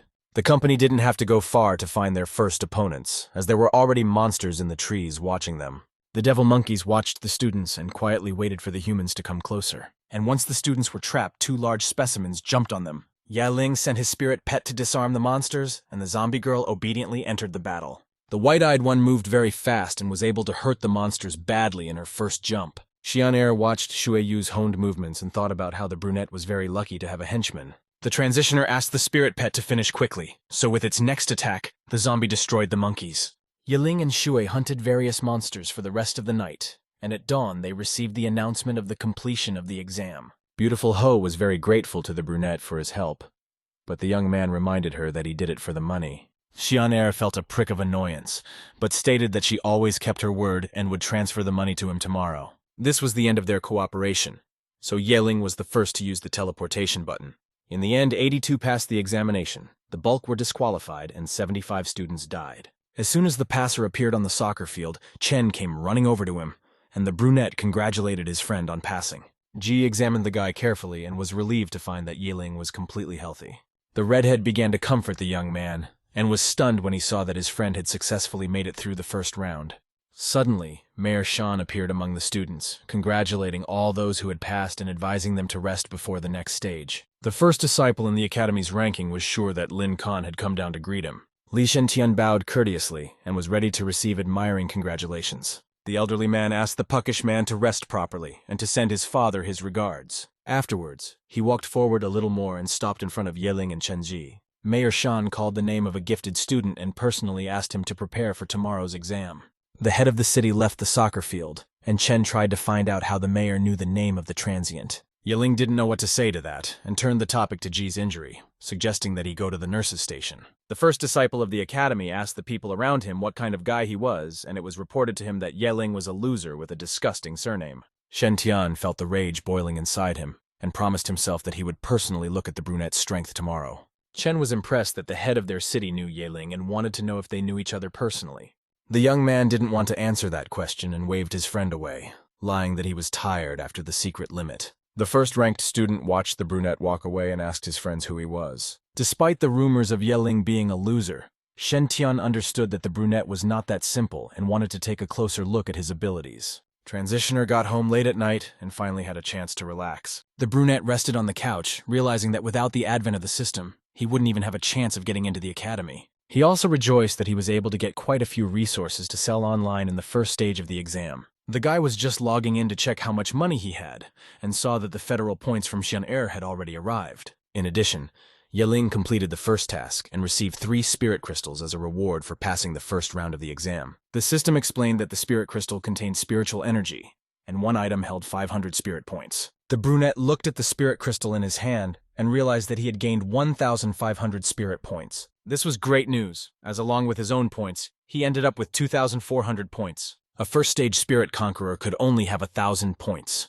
There were no second-stage students in the entire academy, so Yiling should have easily passed the second round. Suddenly, the young man realized he was hungry and decided to have a nice dinner since he had federal points. The first thing the brunette thought of was his injured friend and decided to call him to the restaurant so they could have a meal together. In his contacts, the guy came across the number of the beautiful Ho and was thinking of calling her too. In the end, Yiling decided that the girl had rewarded him with a generous amount of money, and she could show her appreciation in this way. At this time, Shan'er was at home taking a bath after a hard 3 days in the secret limit. Her watch informed her of a call from someone unknown, and the brunette picked up the phone, wondering who was bothering her. Beauty Ho froze when she heard Yiling calling her to eat with him and his friend. Shan'er couldn't miss such a chance, so she forgot about the fact that she wanted to spend the whole evening in hot water and agreed to come. The girl recognized the time and place of the meeting and wanted to say something else to the guy, but the transient had already ended the call. Lao Chen met up with a friend at the entrance of a fancy restaurant and questioned whether they were definitely in the wrong place. The brunette reassured Ji and admitted that they were expecting another guest, much to the redhead's surprise. Transitioner didn't have time to give any details and decided it wasn't necessary when he saw a cab pull up. Yiling pointed at the car and promised that Chen would figure it out for himself now. The car stopped next to the guys, the door opened and a beautiful girl stepped out. Ho Shan'er was wearing a new dress and smiled happily as she said hello to the brunette. Lao Chen was at a loss for words and couldn't believe that the school's first beauty had come to dinner with a former famous loser. Transitioner said hello to Miss Ho and pointed to his best friend, intending to quickly introduce them and go to the restaurant. As expected, Ji already knew the girl, though he felt awkward in the presence of the beauty. The group of friends leisurely headed toward the exit from which the restaurant staff had already run out to greet Miss Ho. The students were led inside, and after a while the students were seated at a set table. Lao Chen admitted that this was the first time he had come to a high-end restaurant, so Yeling reminded him that treats and a friend could eat as much as he wanted. The brunette thanked Xian for the award, but Miss Ho asked her not to give it much importance, for she wanted to be a friend to the young man. The redhead didn't understand what his companions were even talking about, but the sight of the food made him put aside all questions. Beautiful Ho laughed good-naturedly at Ji, and admitted that she was hungry too, prompting everyone to start eating. At this time in Heaven Shining City, the Liu family's mansion and Liu family mansion did not have such a friendly atmosphere. After the first round was over, a council was assembled to discuss the complete failure of the family's main heir.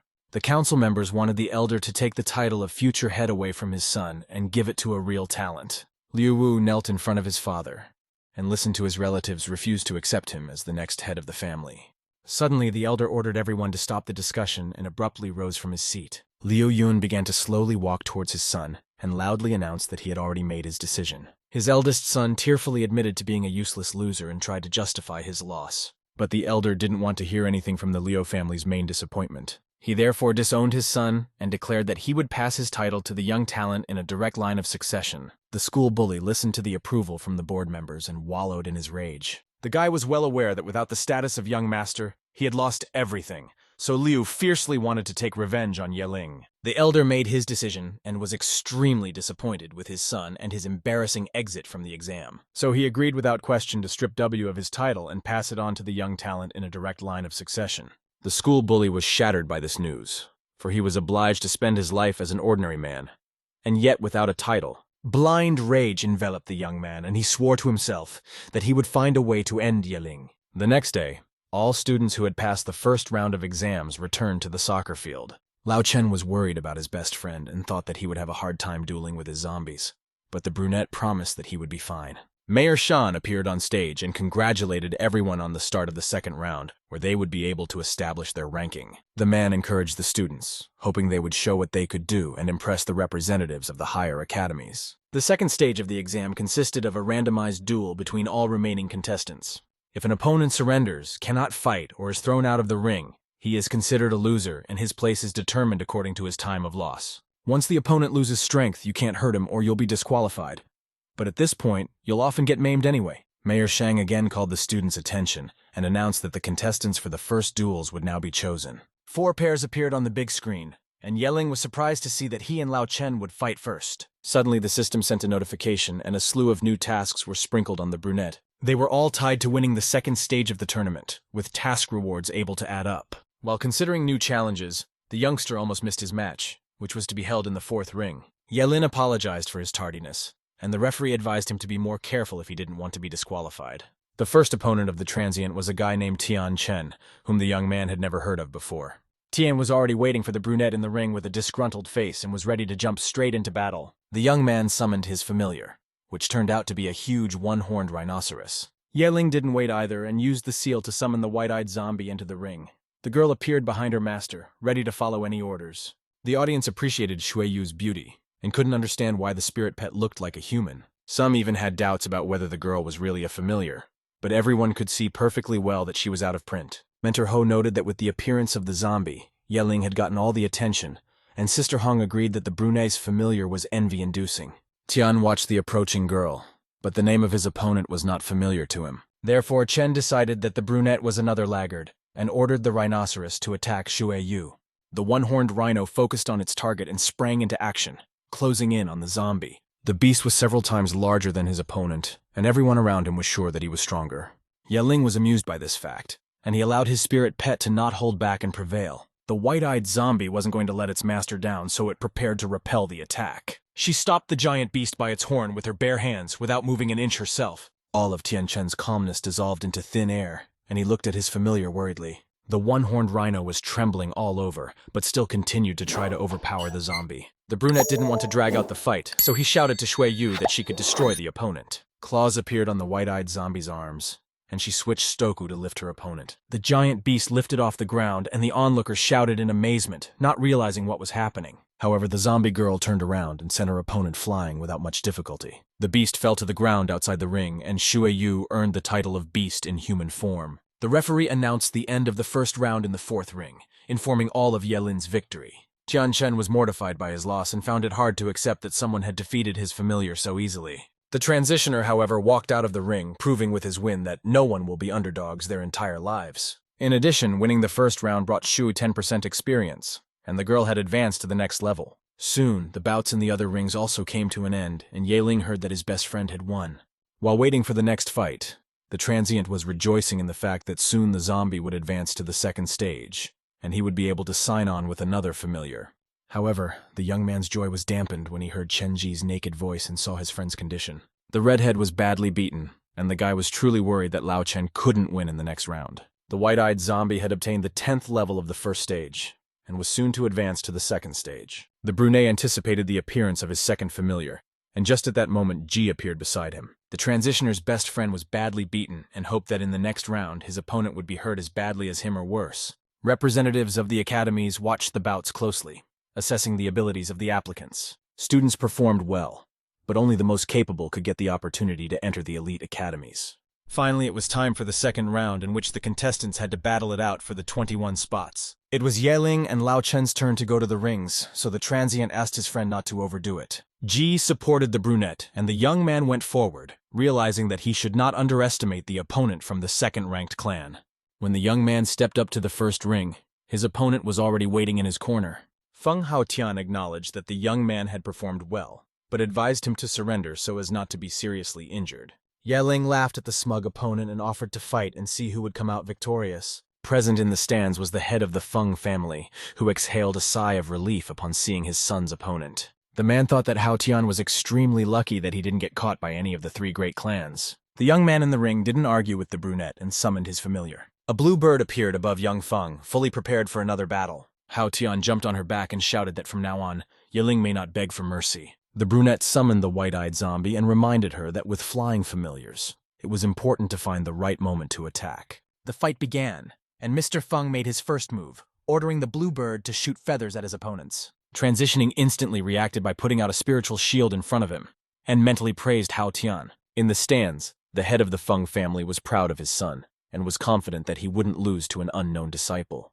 After waiting out the attack of the sharp feathers, Yeling ordered the zombie girl to use her new blood mist skill. Shu Yu immediately began spraying a blood mist around the ring, fully concentrating on creating a veil. As the haze rose upwards, the brunette continued to protect himself with his spiritual shield. However, the bait worked, and Feng Haotian was distracted as he began to dispel the fog around them. Thus, Yeling had the right moment to use the spiritual chain skill. He launched the shackles and they instantly entangled the blue bird's wings, making Haotian realize his mistake.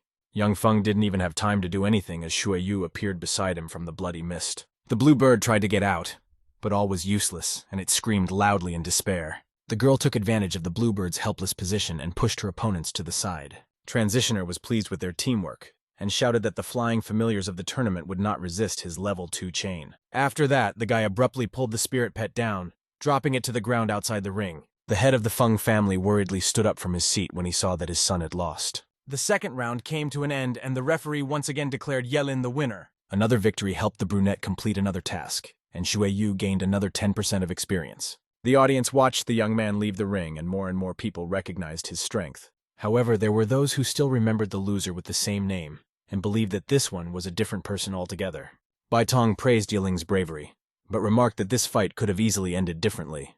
Mentor Ho didn't agree, pointing out that the brunette had been preparing for something like this since he had raised the level of spiritual chains. The second round came to an end, but in the last pairing both contestants got knocked out, so there were 20 winners. After a short break, new pairs were formed, and this time Yeling fought against Yun Yi. The girl didn't have a flying familiar, so the young man didn't doubt his victory for a second. Although the new rival also belonged to one of the famous families in Tianhui City. The Yi family's daughter summoned her spirit pet as soon as she appeared in the ring. The ice bear majestically appeared behind its mistress's back, accompanying its appearance with a loud roar. Onlookers were impressed by the rare adult raptor who had ice magic from birth.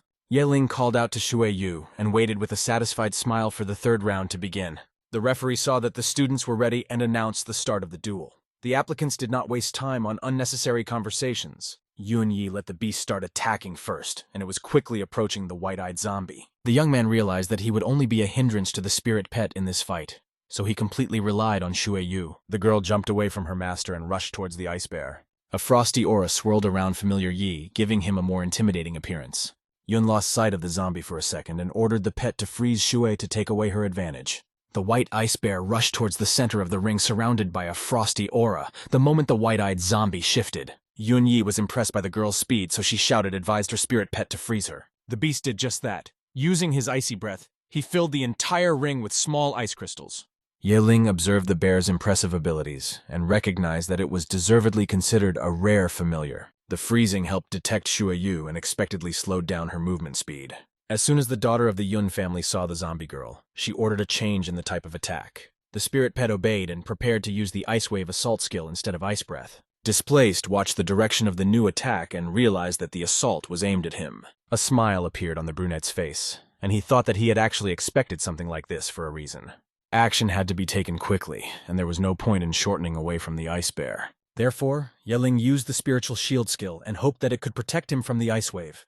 The shield took the brunt of the impact, but a crack immediately formed on it. However, this was enough as Shui Yu suddenly appeared right above the ice bear's head. The familiar looked up at the zombie and was about to intercept his opponent, but not in time.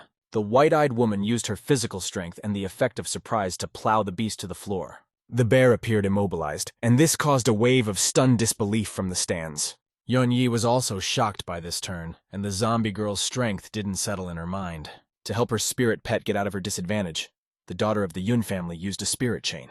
Iron shackles bound Shui Yu, who didn't even try to dodge or resist. The girl was about to pull the familiar towards her and let the ice bear finish off her opponent. But no matter how hard Yun pulled on the spiritual chain, the white-eyed zombie wouldn't budge. This fact puzzled the girl, and she couldn't believe that she couldn't attract Shu to her. Yeling noticed the Yi family's daughter's confusion, so he hinted to her that her spiritual chain level was too low. The brunette then turned to his spirit pet, ordering him to end the fight.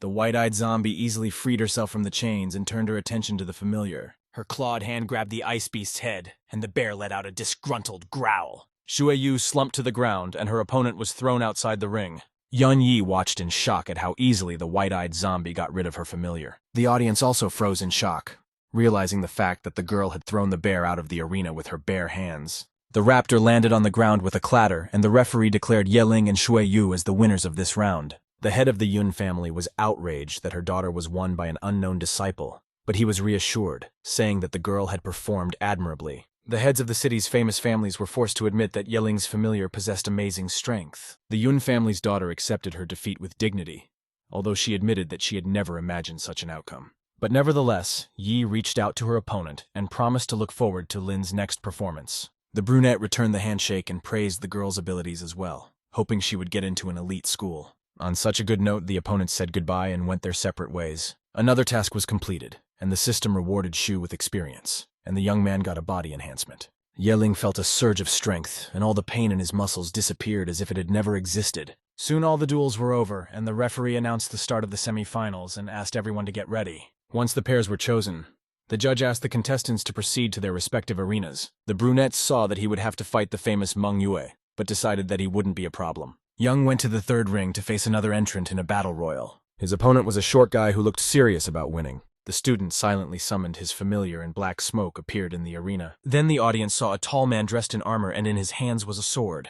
Transitioner glimpsed the spirit pet and was pleased when he realized that his opponent had an undead as well. Yeling released Shui Yu onto the battlefield and let her go into free battle with an interesting opponent.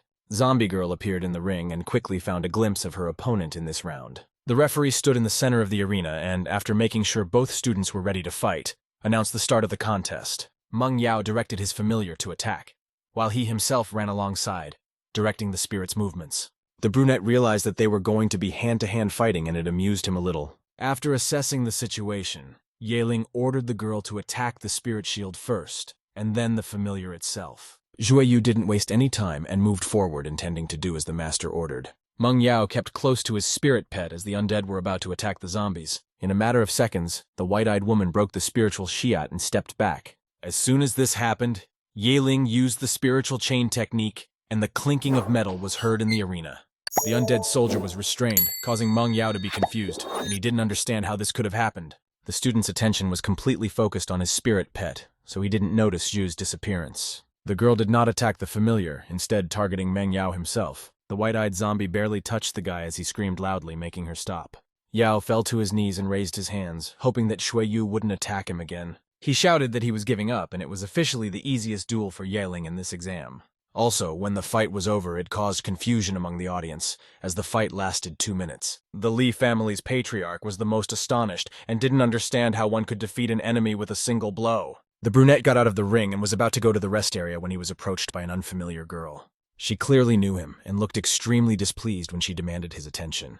The stranger refused to introduce herself, but fiercely warned the young man to stay away from Shannel. After making this statement, the girl quickly disappeared from sight, leaving the puzzled Lao Ye alone.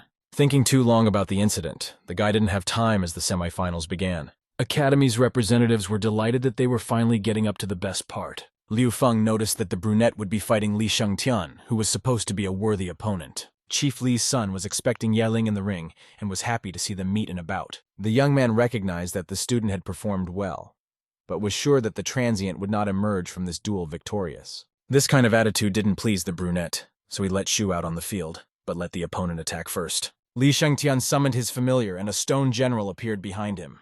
Lao Ye noticed the nature of the spirit pet, and told the zombie that sucking out the general's life force wouldn't work. The referee saw that both contestants were ready to fight and announced the start of the battle. The son of the Li family was too confident in his abilities after all. He was ranked first in the academy rankings. He ordered his pet to build a stone prison around him, and the general complied.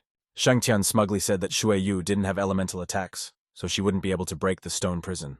The audience didn't understand why the son of one of the 3 great clans would trap himself. However, Shengtian looked satisfied and decided to stop idle chattering, sending the familiar to attack. The stone general left his master behind and moved forward to destroy the zombies. The spirit pet possessed an enormous size and perfectly utilized the power of the stone. A wave from the ground was rapidly approaching Yeling, startling the onlookers with its size. The brunette barely managed to dodge the attack, and was forced to admit that his opponent was strong. Lao Ye decided to use the spiritual chain skill, hoping to immobilize the general and throw him out of the ring. The shackles wrapped around the familiar, firmly securing him, but it wasn't enough. The stone golem had too much strength, and the brunette couldn't move it. Sui Yu entered the fight, ending up next to the general, and tried to inflict as much damage on him as possible. The zombie girl landed numerous blows on the immobilized target, but it had little to no effect. Yeling understood this and tried to come up with a new plan that would help them win. The white-eyed zombie wanted to try to pierce the golem's defenses again, but it broke free of its spiritual shackles. The young man spotted the danger in time and informed Shui Yu of the impending attack. The zombie girl was in a dangerous situation where the spiritual chain had broken, and she was standing right in front of the enemy. Yeling was worried about his familiar and desperately shouted for Shui Yu to dodge the blow. The white-eyed one was faster due to her size and managed to escape the stone general's grasp. The audience admired Yeling's beautiful and strong spirit pet and wanted to get one for themselves. Li Shengtian decided that it was time to show his true strength and ordered the golem to transform into a human. The stone general began to overflow with energy, and Shui Yu tried to figure out how the transformation would happen. The brunette didn't want to risk a spirit pet, so he called the familiar closer to him. The zombie girl stopped next to her master, just as something strange began to happen to the golem. There was a tremendous explosion in the ring, and huge chunks of stone flew around. Yeling continued to stare at the epicenter of the explosion, trying to figure out what had happened to the stone general. The smoke around his opponent began to clear, and a new image of the golem appeared in the ring. Their opponent now looked like a person clad in iron armor. Li Shengtian laughed and said that this was the general's strongest ability. The familiar discarded his bulky form and his body became sturdier. In addition, he became faster and more cautious. Transitioner appreciated the unexpected turn of events and ordered Shu to test the enemy's strength in his new guise. The white-eyed zombie instantly moved forward, fully concentrating her attention on the golem. Everyone around them watched with bated breath as the two familiars flew towards each other. The stone general put his fist forward and was sure that his opponent would not be able to withstand his strength. Shui Yu also put her fist forward, gathering thus the difference in their physical strength. The familiars met in the center of the ring, and a loud rumble accompanied their meeting. The stone general was thrown back, and everyone around could see that the golem's arm had shattered into pieces. Li Shengtian couldn't believe that his spirit pet had lost in strength to a fragile girl. Yeling, on the contrary, became enthusiastic and allowed Shui Yu to continue the duel and bring them victory. The zombie girl prepared to make a jump, taking advantage of her opponent's hiccup. The stone general shifted his gaze to the white-eyed woman, but the next moment her hand appeared on his face. Shui Yu tossed her opponent into the air with ease, and everyone around her froze in tense silence. The girl herself pushed off the ground and jumped for the golem, and managed to be even taller than her opponent. The white-eyed zombie concentrates the power in her left hand and swings it over the general's body. Shueyu's strike was strong enough to make the sturdy armor of the familiar sag under the girl's claws. The golem's body met the ground at tremendous speed, causing a massive explosion. The audience sees the stone general's mangled body and can't understand how Ye Ling could be the academy's worst student. In the end, those around him decided that the brunette was hiding his powers in order to act as a dark horse in the exam. Mentor Ho turned to her colleagues and noticed that Sun Li's son's head actually had quite good strength. Liu Feng was in agreement with her, but Ye Ling's spirit pet level still amazed him much more. Mayor Shen was pleased to note that they saw a lot of great talent this year. The referee made sure that everyone had calmed down a bit and declared Ye Ling as the winner of this duel. Thus, the young man made it to the top 3 and completed the task from the system, receiving a flying familiar egg as a reward. The brunette hurried out of the ring and remembered that the Hoshian-er fight was still to go. In the second ring, the 2 flying familiars were indeed fighting, but Xian-er was not in an advantageous position. The gust of wind was too strong, and Sanglun couldn't even rise into the sky, and there was no way the mistress could help him. Jiang Shengnan stood on the back of her spirit pet and shouted to Beauty Ho that she was going to win this round. The girl wasn't going to spare her opponent, so she ordered the Hurricane Eagle to use the ability. Several small tornadoes appeared in the ring area, forcing their opponents to expend all their energy to stay in the arena. However, the gusts of wind only grew stronger and closer to the Earth Dragon and its mistress. Ye Ling watched the fight and had to admit that Beauty Ho would lose. The strongest wind currents combined with the tornado surrounded Xian-er and her familiars. The brunette came to observe the fight and came to the conclusion that the girl would lose in this duel. Sanglun stands on his hind legs, but there's no way he can resist the slashing wind currents. The Earth Dragon falls into the ring and can no longer continue fighting, so the referee declares Jiang Shengnan the winner. Beautiful Ho leaves the arena with mixed feelings and is forced to stop in front of her father. The man sees that his daughter is upset, so he encourages her not to get upset, because she still did a great job. Before leaving, Xian-er casts a glance at Ye Ling, and everyone around him realizes that it's time for the finale. Young climbs into the ring with Shengnan still in the air and mentally asks his girlfriend not to worry. Zhang and her flying familiar are strong opponents, but the brunette is confident he can win. The judge announces the start of the finals and adds that the winner will receive an extra gift from the school principal as well as Mayor Shana. The students are surprised by this news, and a discussion begins among the crowd about the upcoming fight. Ye Ling summons the white-eyed zombie and informs her that they only have one opponent left to defeat. The transient didn't care about the award from the mayor, but he still planned to win. Jiang Shengnan descended on the arena, and everyone expected her to summon the Hurricane Eagle. But instead, a strong stream of energy surrounded the girl, and she called out to the hawkish Whirlwind King. The familiar appeared in the air, and everyone around could notice that his appearance had changed slightly. The bird majestically towered over its mistress, who was looking at Ye Ling's eyes with defiance. Both students were ready to start fighting, so the referee officially announced the start of the final bout. The sight of the Hawk King shook the transitioner's confidence, for his opponent's familiar had managed to evolve. Sheng Nian sent the spirit pet to attack, and the wind in the arena began to increase. With its 4 massive wings, the eagle could create many whirlwinds and direct them at opponents. The young man watched as the gusts of wind quickly approached them, and realized that the Whirlwind King could create a hurricane. The next moment, 2 tornadoes met at the place where Ye Ling was standing, and an explosion erupted. The brunette blocked Shueyu and put up a spiritual shield, letting the zombies figure out how to defeat them. Zhang Shengtian noticed that her opponent had a level 2 shield, and ordered her spirit pet to end the duel sooner rather than later. The girl decided that the best solution would be to use their trump card, and the King of Whirlwinds began to form high-speed wind projectiles. Small whirlwinds formed next to the bird, and the eagle aimed them at Shueyu. The air bullets came into motion as soon as they were ready and raced towards Ye Ling at a crazy speed. Representatives of the elite academies watched the fight through the screen and were impressed with the evolution of the familiars right during the finals. Hongshu had decided that the Hawk King would win this battle, but Baitong wasn't so sure about it. Mentor Bai watched all of Shengtian's bouts closely, and noticed that the female disciple had a very fiery temper. Meanwhile, the brunette decided it was time to spring into action, and the white-eyed zombie went into action. Shueyu took advantage of the smoke screen that was formed after the bullets met the spirit shield. The audience tensely watched as the smoke gradually dispersed, revealing a view of the ring. Zhang looked around the entire arena and was confused when she didn't see a white-eyed zombie in the arena. The onlookers were even more shocked as they saw that Shueyu was perfectly fine. Familiar Ye Ling appeared behind the back of the distracted Sheng Nian, and her claws stopped on the man's neck. The girl felt the zombie's hand on her and couldn't believe that Shueyu was able to get close to her.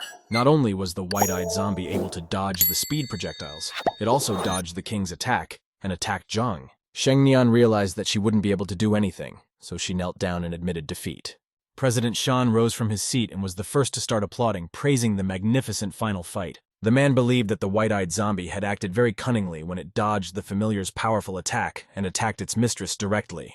The representatives of the elite academies also began to applaud, and Mentor Ho praised the young man's bravery and intelligence. Lin wanted to get the guy for himself, but Liu Feng promised that his academy would also take on the brunette. On that note, the second round of trials was finally over, and the judge announced that Yelena was ranked first in the rankings. Transitioner could hear the flurry of applause around him, but he was more pleased with the fact that the exam was over. Viewers in turn were amazed that the first-place winner was a man who had never held a seat in any of the major families. Shannel walked towards her friend, paying attention to the fact that everyone around her was calling what had happened a miracle. She felt awkward as she congratulated the brunette on her victory, especially after the guy praised her back. Yeling asked which academy the girl wanted to enter, but Shan'er was in no hurry to answer. The brunette accepted his girlfriend's congratulations and decided to find out which elite academy his girlfriend was going to enter. Beauty Ho decided not to answer first and asked the young man the same question, realizing that she wanted to study with Yeling in the same place. The transient never answered because he was distracted by Mayor Shauna's voice calling for everyone to congratulate the winner of the tournament. His best friend appeared next to Lao Ye because he too wanted to share the joyful moment with his dear man. Chen admitted that he hadn't expected such success from the brunette, but he was still genuinely proud. The last tasks from the system were completed, and the young man received the grand prize of a resurrection talent. Yeling could have given it to his familiars, but at the moment he only had Shui Yu, who wasn't really suited for such a talent. Ji distracted the guy from his musings as he began to vigorously clap his friend on the shoulder, trying to get his attention. It turned out that the representatives of the academies had already chosen the students, and now the list of names was on the big screen. There was a commotion on the soccer field when people saw that Yeling's name was at the top of the list of all the academies. What shocked people the most was the fact that the Red Bird was willing to accept a guy into its ranks. Mayor Shan asked select students to choose a school on special signs, but many had only one option on them. Yeling, on the other hand, looked doubtfully at the 4 names in front of him and tried to figure out where it was best to join. The mentor saw the brunette pondering over this, and Liu Feng decided to be the first to try and poach the student. The representative of the Green Dragon Academy promised that the young man would receive 5% more materials and would be able to visit the limit 3 times a year. Such an offer surprised the other students, and it was hard for them to imagine how much equipment Yeling would be able to get. Following Mentor Liu, Yuaitong rose from his seat and advised the brunette, taking his time with his choice. It turned out that the White Tiger Academy was willing to give 8% more resources and provide 5 treks to the secret limit. Liu Feng thought that his friend was overreacting, but Mentor Ho suddenly joined the discussion. The girl announced that their academy had agreed to give 10% more resources in addition to 5 visits to the limit. Furthermore, Lin also didn't forget to mention that Ho Xian-er would be studying with him at the Black Tortoise Academy. Transitioning was a little embarrassed that his mentor had mentioned his friend and didn't understand why she had done it. Beauty Ho also felt uncomfortable with this statement but tried to hide it. Hong Shu finally rose from her seat and caught Yeling's attention.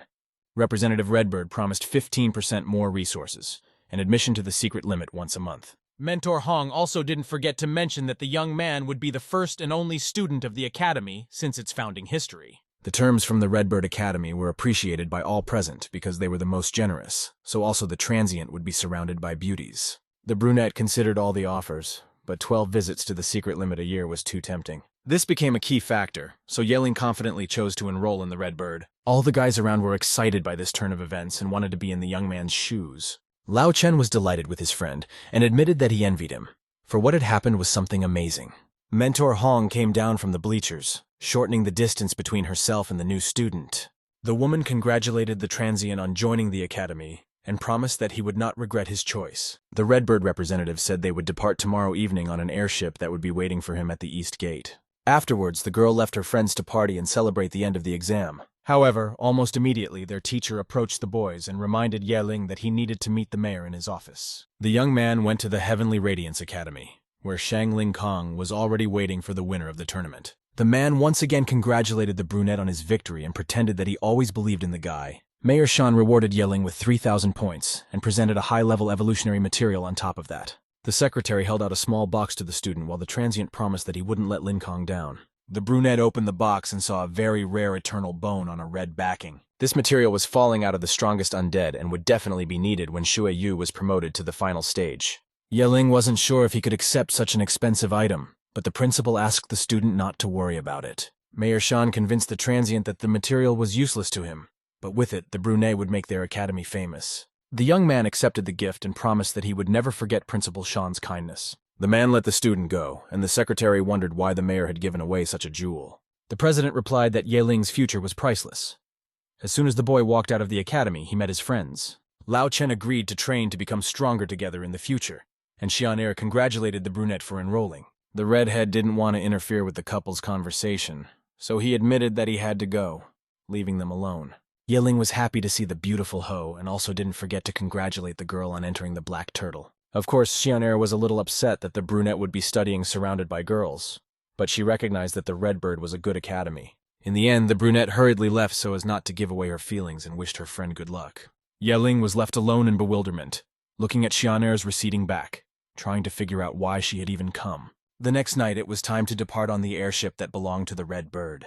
The student packed up all of his belongings and met with Mentor Hong, fully prepared to start a new phase of his life. The girls from the academy who were on the airship tried to discreetly scrutinize the new student. Hongshu told Yeling that they were flying south, and on the way the guy could enjoy the beautiful scenery. The brunette was about to go about his business when Captain Yue Hai approached them. The girl called out to Mentor Hong and told her that she had some disturbing news. It turned out that a whole flock of black crows had been spotted in the path of the Redbird airship.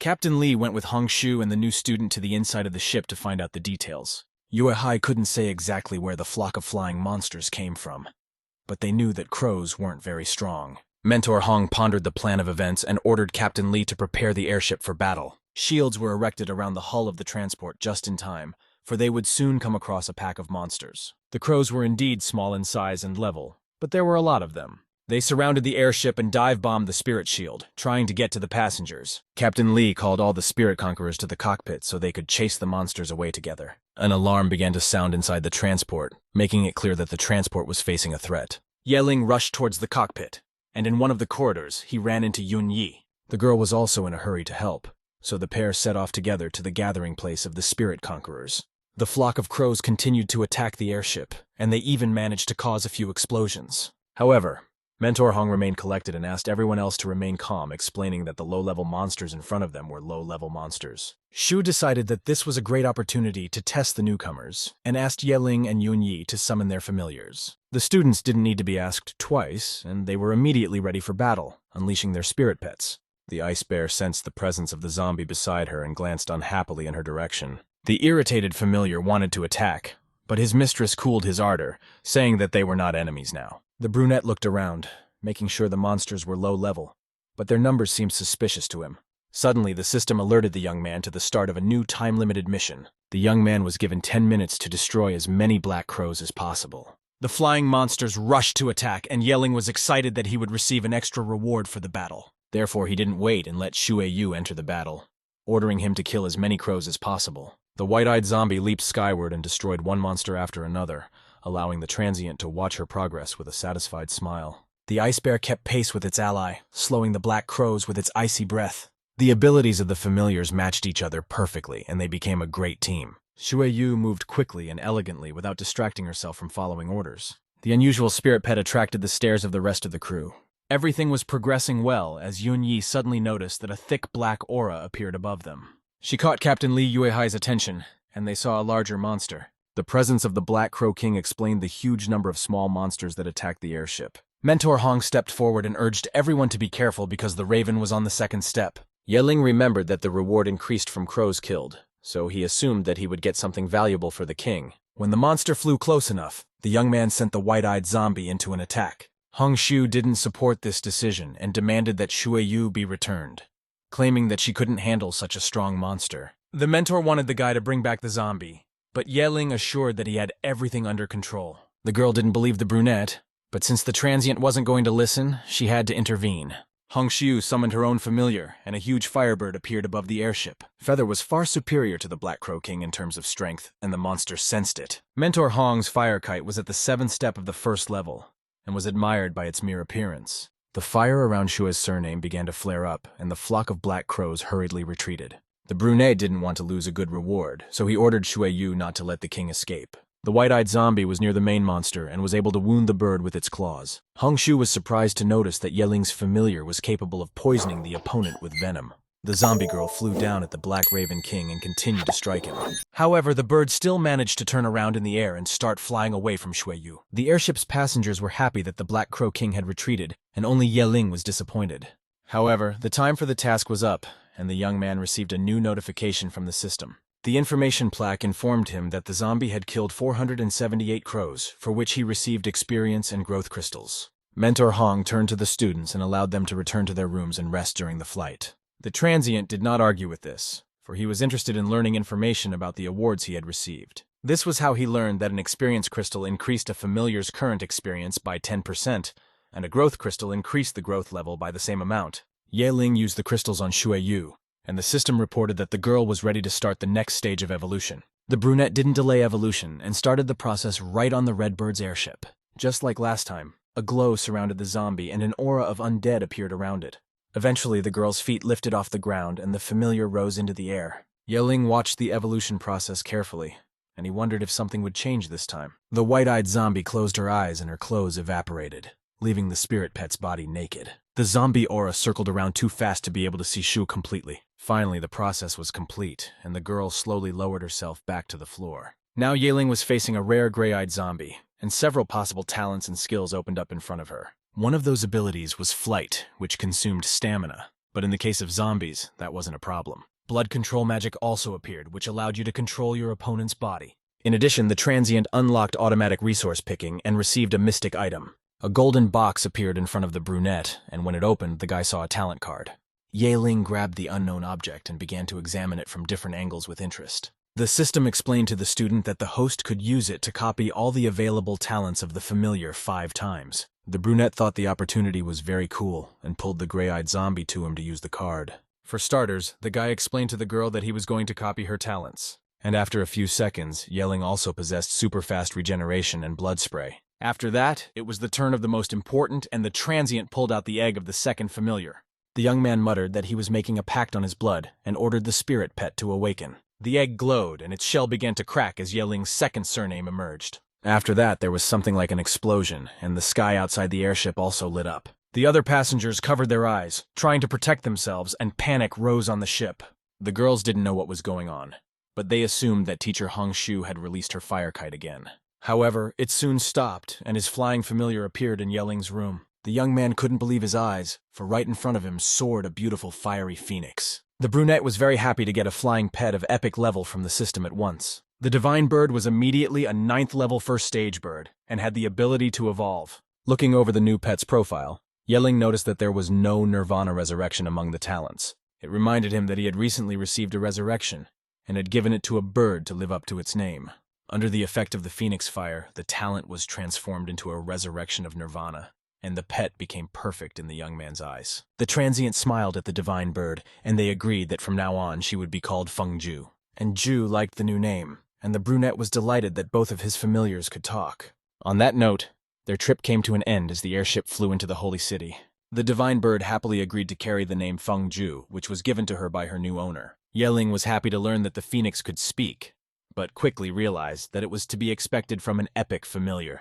Their acquaintance had to be ended when Mentor Hong informed them that they would soon be flying to the holy city. After a while, the students could see what the city they were to study in looked like. Yun Yi enjoyed looking at the scenery out the window and noted how beautiful the new city was. Hong Shu planned to show the new students the place where they would be studying in the near future. The airship stopped in front of a 3-story building whose roof was adorned with a giant red bird. The academy representative took the students outside and allowed them to explore the area while their accommodations were being prepared. However, since Yeling was the first male student, a separate villa was set aside for him. At this moment, a car stopped next to teacher Hong, and the driver greeted Shui. The young girl said that the principal had sent her to escort a student named Yeling. The mentor introduced the guy, and the shocked lady thought she had a transvestite standing in front of her. Teacher Hong laughed and explained that the academy had made an exception and put a lot of effort into getting the guy. The young lady motioned for the brunette to get in the car, and the young man said goodbye to Yun and his mentor. Thus began Yeling's journey at the Redbird Academy, who was surrounded by girls from that day forward. The older female students reacted very strongly to the news of the student's appearance, although some thought it was a joke. However, after the lad's arrival in the holy city, the young ladies could see the newcomer with their own eyes. In addition, the academy didn't hide the fact that it had managed to get the young man who had won first place in the exam. The students were sure that the brunette was very strong since they made an exception for him for the first time in the history of the Redbird. One of the girls took one look at Yelling's picture and decided that she should get the new guy. At this time, the transient was calmly driving to his dormitory and had no idea what the future held for him. The next day, Teacher Hong met with the new student to introduce him to the principal. The mentor led Yeling into the spacious cubicle and informed the mistress of their arrival. Shu introduced the boy, and the woman took her eyes off the tea party to look at the unique young man in person. The principal's face was hidden behind a mask, but her voice sounded friendly as she greeted the transient. First of all, Madam asked if it was true that the young man at the first step had mastered the skill of the second step. Yeling was proud of himself and calmly replied that this was indeed the truth. The principal saw immeasurable potential in the lad, so it was decided to send him to the Red Bird class. Teacher Hong volunteered to escort the student to the correct office, and that was the end of their meeting. As the transient left the building, he wondered what this unusual class was that he had been sent to. The mentor revealed that he will be in an elite class with the best students in the Federation. However, the woman let Yeling know that he would be watched more closely since he was the only guy. A little later, it was time to study, and the young man came to the office where his class was studying. The girls were eagerly awaiting the newcomer and were delighted when the brunette did indeed walk into the auditorium. The female students kept their interested gazes on Yeling and whispered that this was to be expected since they had made an exception for him. This kind of scrutiny made the transient feel uncomfortable, as he was used to being more inconspicuous. The teacher appeared in the classroom and turned the girls' attention to herself. Gao Yu was in charge of the daily activities of the Redbird class, so she informed them that they would be divided into groups of 4 for training.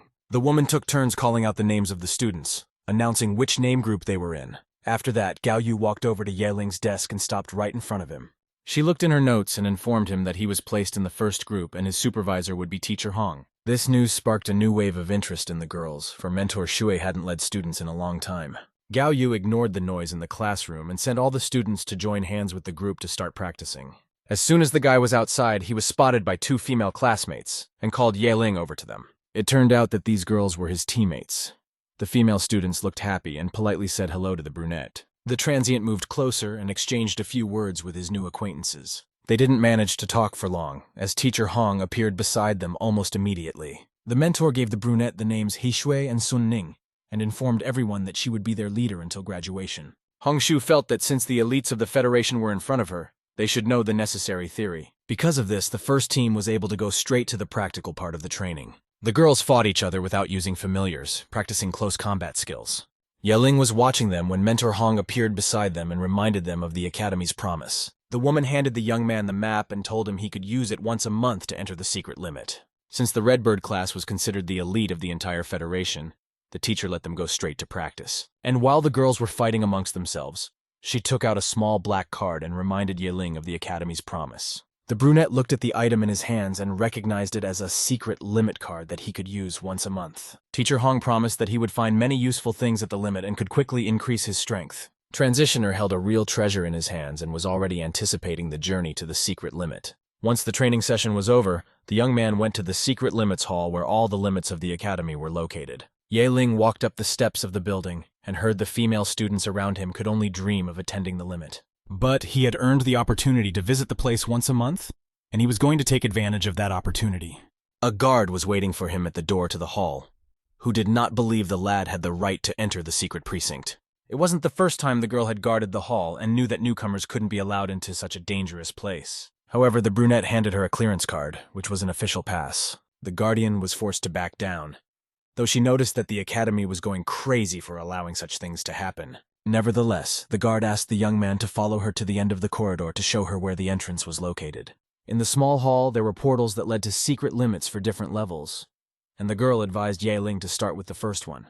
She drew his attention to the fact that one could easily die inside the limit, but it was as if the brunette didn't hear her. Transitioner stopped in front of the entrance to the secret limit of the second stage and pondered whether he would survive 3 days there. At this moment, the system sent an assignment to investigate this limit, and Yeling decided it was a sign. In addition, the young man was confident that it would definitely promote Fengju to the second step. The hallkeeper watched the brunette disappear into the portal and noticed that the current students weren't taking care of their lives at all. As soon as Yeling stepped out of the portal, he noticed that unlike the first limit, he was surrounded by monsters everywhere.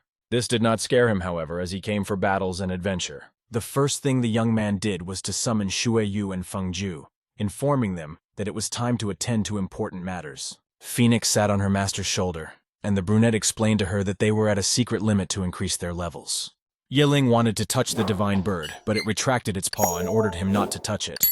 Immediately afterward, Aju flew up and shouted that leveling up was a very easy task for her. The transient appreciated the explosive nature of the phoenix and suggested that Shueyu go hunting as well. Fengju flew above the low-level monsters, and her flames flared brighter and brighter. The monsters sensed the outgoing danger and tried to flee from the divine bird. However, Aju was too enthusiastic and unleashed a wave of fire on the monsters. The familiar wanted to impress her new master, so she spared no effort and made the fight spectacular. Fengju used her pure phoenix form and her loudly chanted, not hiding at all. Ye Ling began to feel a little worried that the divine bird's overly colorful transformation would attract dangerous enemies. As it turned out, his fears were justified as he discovered a ravenous monster behind him. The alpha of the wild wolves had long fangs and claws and looked intimidating without one eye. Besides, he had brought a huge pack with him, and it was difficult to deal with so many enemies alone. Shueyu and Ye Ling were worried about the impending danger, but the phoenix only smugly hummed. The system issued a new task, encouraging the young man to let the bird out into battle alone and show its might.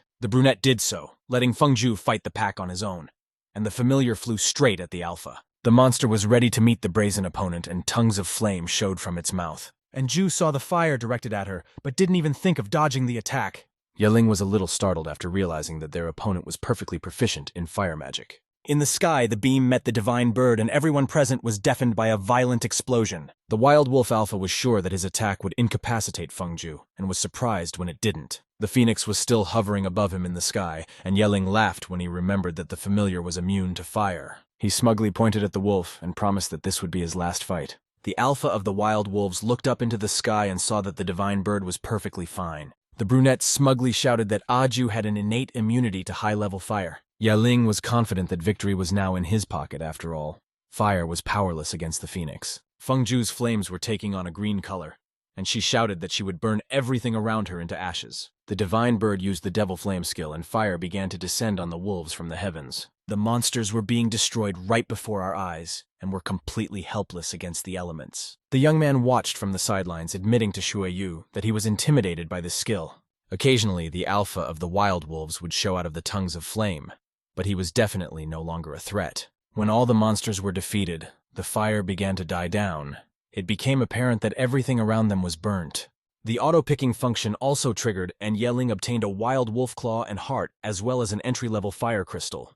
Fengju was proud to show off her abilities, and fairly hovered above her master. The transient decided it was time for them to move on, which displeased the phoenix, for she wanted to rest after the battle. The next evening, students gathered in the dining hall to recuperate after a hard workout. Hishue was sitting at a table with her friends when Sunning decided to see if she knew why Yeling wasn't at practice. The girl thought for a moment, then remembered Teacher Hong saying that the student had gone to the secret limit. The other students questioned this information, for the newcomers were never allowed alone in the limit. Yun Yi knew that this was part of the brunette's special conditions, but she didn't understand why the teacher let him go alone. The information that the new student had gone to the dangerous place on his own had reached Gao Yu as well. The woman was furious and demanded Hongshu to explain how she could let Yeling go alone. However, the mentor remained calm and reminded her that she was the one responsible, but not to worry. These words somewhat tempered Gao Yu's ardor, but she still wanted to know what the teacher was up to. Miss Hong asked her colleague to relax, assuring her that the secret limit of the first step would not be a problem for the young man. Teacher Gao reported that Yeling went straight to the second step, but Shui still thought that the student would do well. Of course you thought this kind of behavior was reckless, but she wasn't about to deal with Hong's pedagogical methods. Before leaving her mentor's office, Gao reminded her that Shu would be the one who would have to appear before the headmaster if anything happened. The woman mentally asked Yeling not to disappoint her, and at this time the young man sneezed in a secret limit. It wasn't the first time this had happened, and the transient seriously wondered if someone was remembering him. Due to this, the guy was slightly distracted, but the gray-eyed zombie was watching the situation closely. She pointed to a place not far from them where dust was rising, and Yeling tried to see what was going on there. When he was unable to see anything, the young man asked Aju to lift them into the air. Phoenix didn't mind riding her host, but demanded to be given something tasty as payment. Thus Yeling and Shueyu found themselves on the back of the divine bird and flew towards the monsters. The brunette felt for the first time what it was like to have his own flying familiars, and thought he liked it. Soon they were right above where two different packs of monsters were fighting. There was another kind of fiery predator below, namely lions that had tongues of flame raging in place of their manes. Opposite the big cats, ready to fight, stood the earth-shaking bulls. Both of them had the second stage. Yeling didn't want to get into a fight with a large number of strong opponents, so he decided to wait until the monsters had a bit of a break. The fire lions rushed to attack first, and the bull boldly looked into the eyes of danger. To defend itself, the monster used the element of earth and erected a dome around itself. The raptors pounced on the shield and used their fire element to break through the defense. Yeling watched the fight for a while, but soon decided that he couldn't waste valuable time waiting. The brunette turned around to Shui Yu and suggested that she take advantage of the commotion and deal with all the enemies in one fell swoop. The gray-eyed zombie took the order and jumped off the phoenix straight into the epicenter of the fight. Her first victim was a fire lion, but the explosion from its destruction drew the attention of the other predators. Yeling rushed to the familiar's aid and ordered Aju to attack from above, while the girl dealt with the enemies on the ground.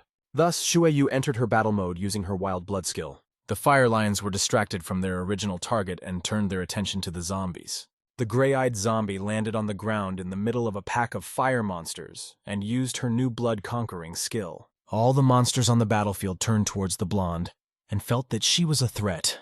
Lions were really strong opponents, as they were at the second stage, reaching level 5 and above. The monster that was closest to the girl decided to attack first, but Shui was ahead of it. The familiar soared into the air and leapt under the predator, grazing her foe's chest with her claws.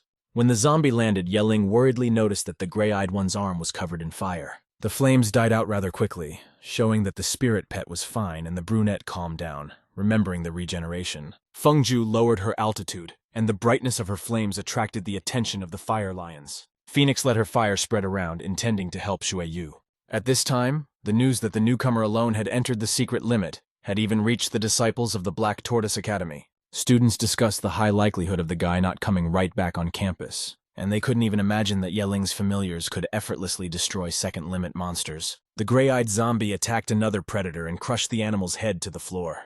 It took her a few more strikes after that, and the confrontation was over. The brunette remarked with a chuckle in her voice that the phoenix should start fighting if she wanted to reach the second step. Yeling voiced his fears that otherwise Shui Yu would kill all the monsters herself, and the level increase could be forgotten. Zhang Shengnan heard the rumors and complained to Beauty Ho that their former classmate doesn't know his place at all. Except Xianer was immersed in her own thoughts, and she was more concerned about the fact that her friend was getting stronger too fast. Meanwhile, Yeling, along with his familiars, took a break to take a little break before heading onward. The divine bird was lying on the floor with no energy and screamed indignantly, reminding him that he was not a zombie and needed to rest. The brunette laughed at this remark and continued eating as Shui Yu suddenly caught his attention.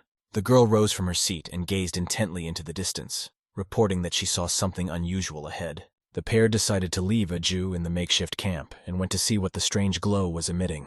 As they got closer, they saw an amazingly beautiful flower that Yeling hadn't even seen in the federal guidebook. The young man was so thoroughly engrossed in the unusual plant that he didn't even notice the movement behind his back. However, Shui Yu remained vigilant and rushed to her master's aid as soon as she sensed danger. The gray-eyed zombie pushed the brunette away from the flower, carrying them to a safe distance from the monster. A sound of loud hissing rang through the secret limit, and the pair saw a two-headed green boa 8th level second stage boa in front of them. The eyes of the monster flashed with red lights and the snake's head rapidly approached Yeling. Transitioner was surprised by the monster's appearance, but he didn't hesitate and summoned his spirit chains. The young man understood that he needed to immobilize the two heads of the boa constrictor to allow Shui to destroy the beast without any problems. The chains curled around the snake's body, but the animal kept moving, which meant that the shackles lacked level. Nevertheless, the brunette continued to tighten his grip, hoping that he could still restrain the monster. However, as expected, the spiritual chain broke into pieces and Yeling had to call out Aju. It didn't take Phoenix long, switching the two-headed green boa constrictor's attention to herself. The familiar was very unhappy about being interfered with in this fight and not given a proper rest. But despite its ostensible indignation, the bird immediately rose to its master's defense. Before flying towards the boa and engaging in battle,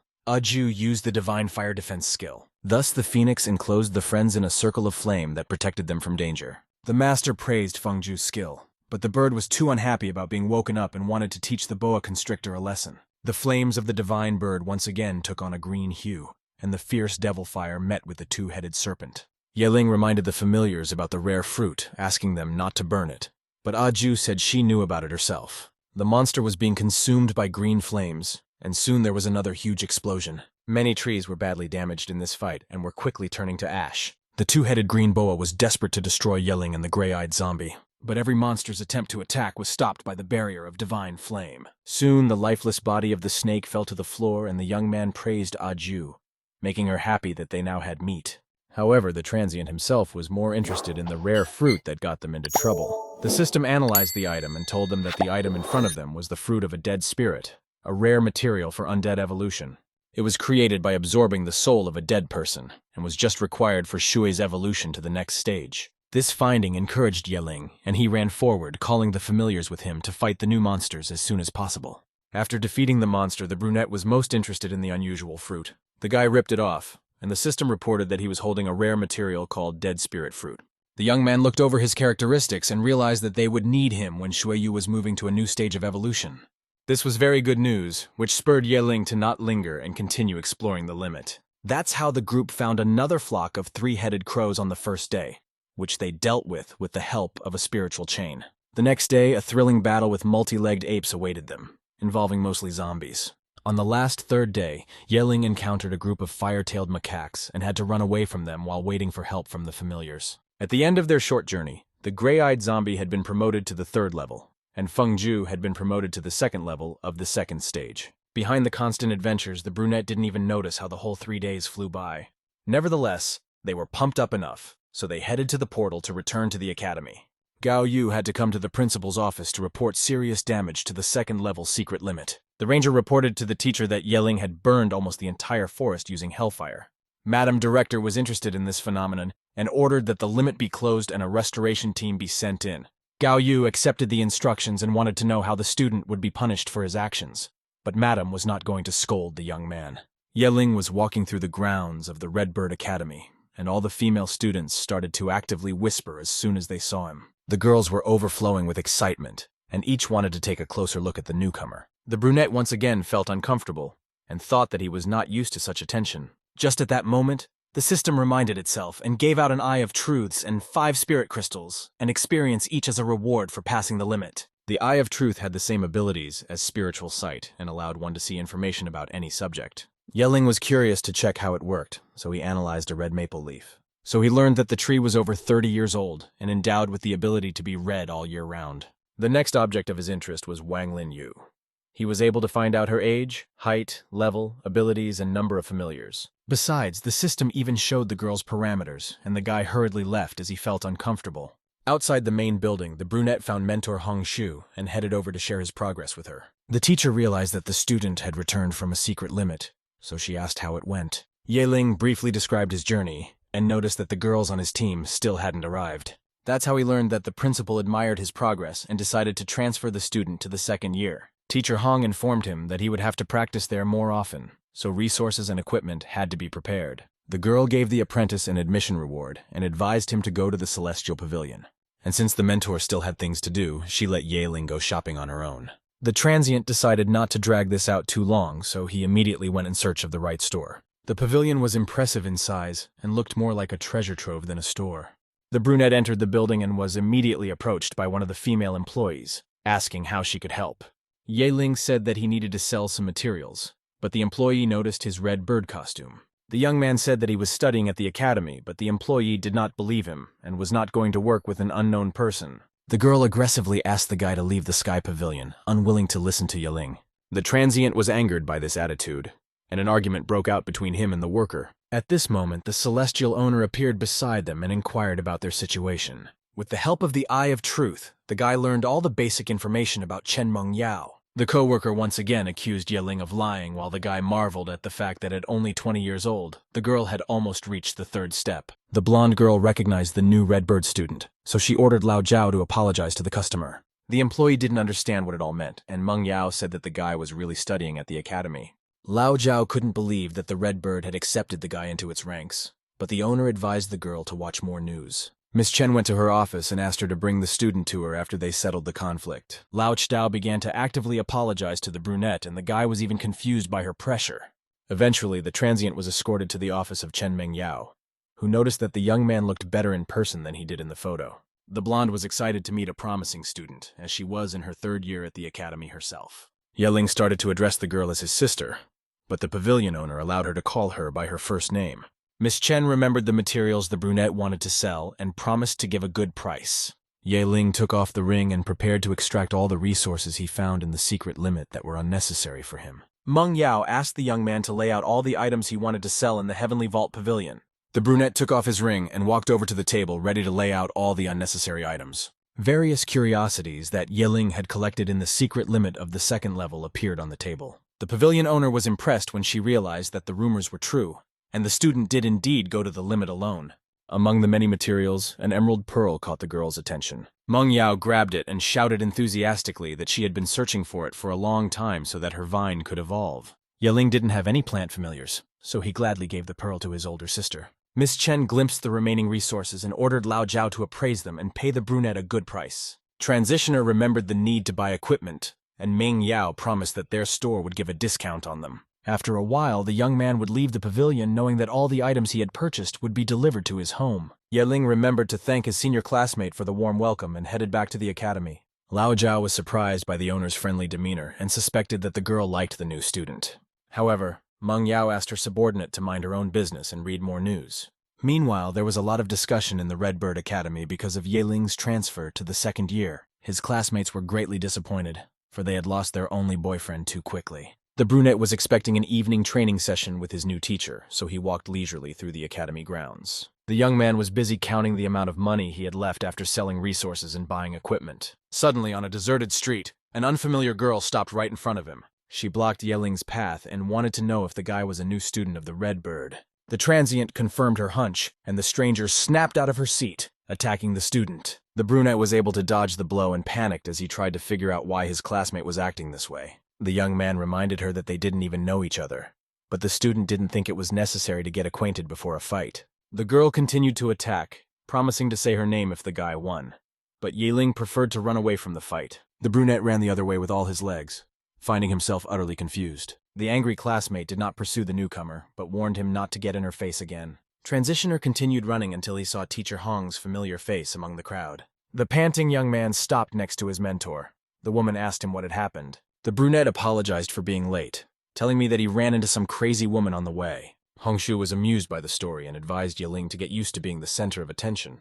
Just at that moment, the young man's new supervisor appeared beside them, who was indignant that Teacher Hong had not come to see her after returning. Li Xingyue had finished the task herself not too long ago, but she still wanted to at least say hello to her friend. The mentor introduced the boy to his new teacher and hoped that Xingyue would educate him well. The brunette smiled awkwardly and asked Teacher Li to take care of him in the near future. The woman stepped closer to the amazing student, for she was curious to meet him. She spun Ye Ling's face in her hands and recognized that the young man was handsome, but a little cowardly. Hongshu decided not to interfere with her friend's relationship with her student, so she informed her that she still had things to do. The pair were left alone for a short while, as Teacher Li decided to introduce the new student to the rest of the group. The girls were waiting for Xingyue in the academy courtyard, and were discussing the fact that the only guy was transferring to them. They weren't sure if the rumors were true, because there had never been anyone who was transferred to a second year immediately after enrollment. Their conversation was interrupted by Li's teacher when she announced that she had brought someone to meet them. Xingyue wasn't going to introduce anyone for a long time, preferring to let the students find common ground with each other on their own. The only one Teacher Li introduced was Zhao Xieyu, and that was only because she was ranked first in the second-year rankings. Ye Ling's new group seemed to be friendly towards the newcomer. The brunette thought the girls were having too much fun and found it a little odd. He used the Eye of Truth to learn more about Seiyu, and had to admit that she was incredibly strong for her age. However, Ye Ling wondered if he could top the rankings if he won the girl in a fight. Teacher Li appreciated the boy's enthusiasm, and before leaving for the principal's office, she asked the students to tell the young man the rules of the second year. Zhao Xieyu obediently informed that one had to be in the top 10 to challenge her to a duel. The brunette managed to get a little frustrated when he heard someone's voice offer to fight her. The same crazy stranger who was willing to give up her third place if Ye Ling won appeared in front of him. Zhao Xieyu told the young man that according to the rules, he needed to be in the top 10 rankings. The young man was upset since he wasn't even ranked, but Wu Xuan appeared beside them. The crazy stranger was in third place in the rankings and was willing to give it up if the guy won. However, Ye Ling had to leave the class if he lost. The transient recognized the aggressive classmate and Yu introduced the girl to him. Xingyue's disciples weren't sure if Wu Xuan wasn't overreacting, but decided that the young man should make his own decisions. In fact, the girls were sure that the student would refuse, but the brunette surprised them by accepting the challenge. The aggressive classmate looked at her opponent with defiance and was ready to start a fight. Wu Xuan summoned her familiar, about to introduce the new student to the thunderstorm. Zhao Xiaoyu watched what was happening and realized that their classmate was serious. A thunder bear appeared above the students, and the air around it became electrified. The familiar boasted enormous size, with huge claws on its paws. The bystanders froze in their seats, for many were seeing the thunderous familiars with their own eyes for the first time. With the help of the Eye of Truth, the young man learned that the 7th level bear was at the 2nd level, and all of his skills were 2nd level. Ye Ling was impressed and recognized that the bear would be difficult to deal with, as it possessed a thunder fist with illusion. Nevertheless, the young man pondered over the strategy and opted for Shueyu's summoning. The gray-eyed zombie first appeared in front of the students of the Redbird Academy, attracting admiring gazes. People were amazed by the Thunder Bear's aura, but the zombie girl's amazing beauty left no one indifferent. Wu Xuan suggested that Ye Ling summon a second spirit pet, doubting that the humanoid familiars could handle it. The brunette reminded her that it wasn't her concern and urged her opponent to start the fight sooner rather than later. This acted as a spur to the girl, and she let the bear rush into attack. The transient completely trusted the gray-eyed zombie, and Shueyu ran straight towards the thunderstorm.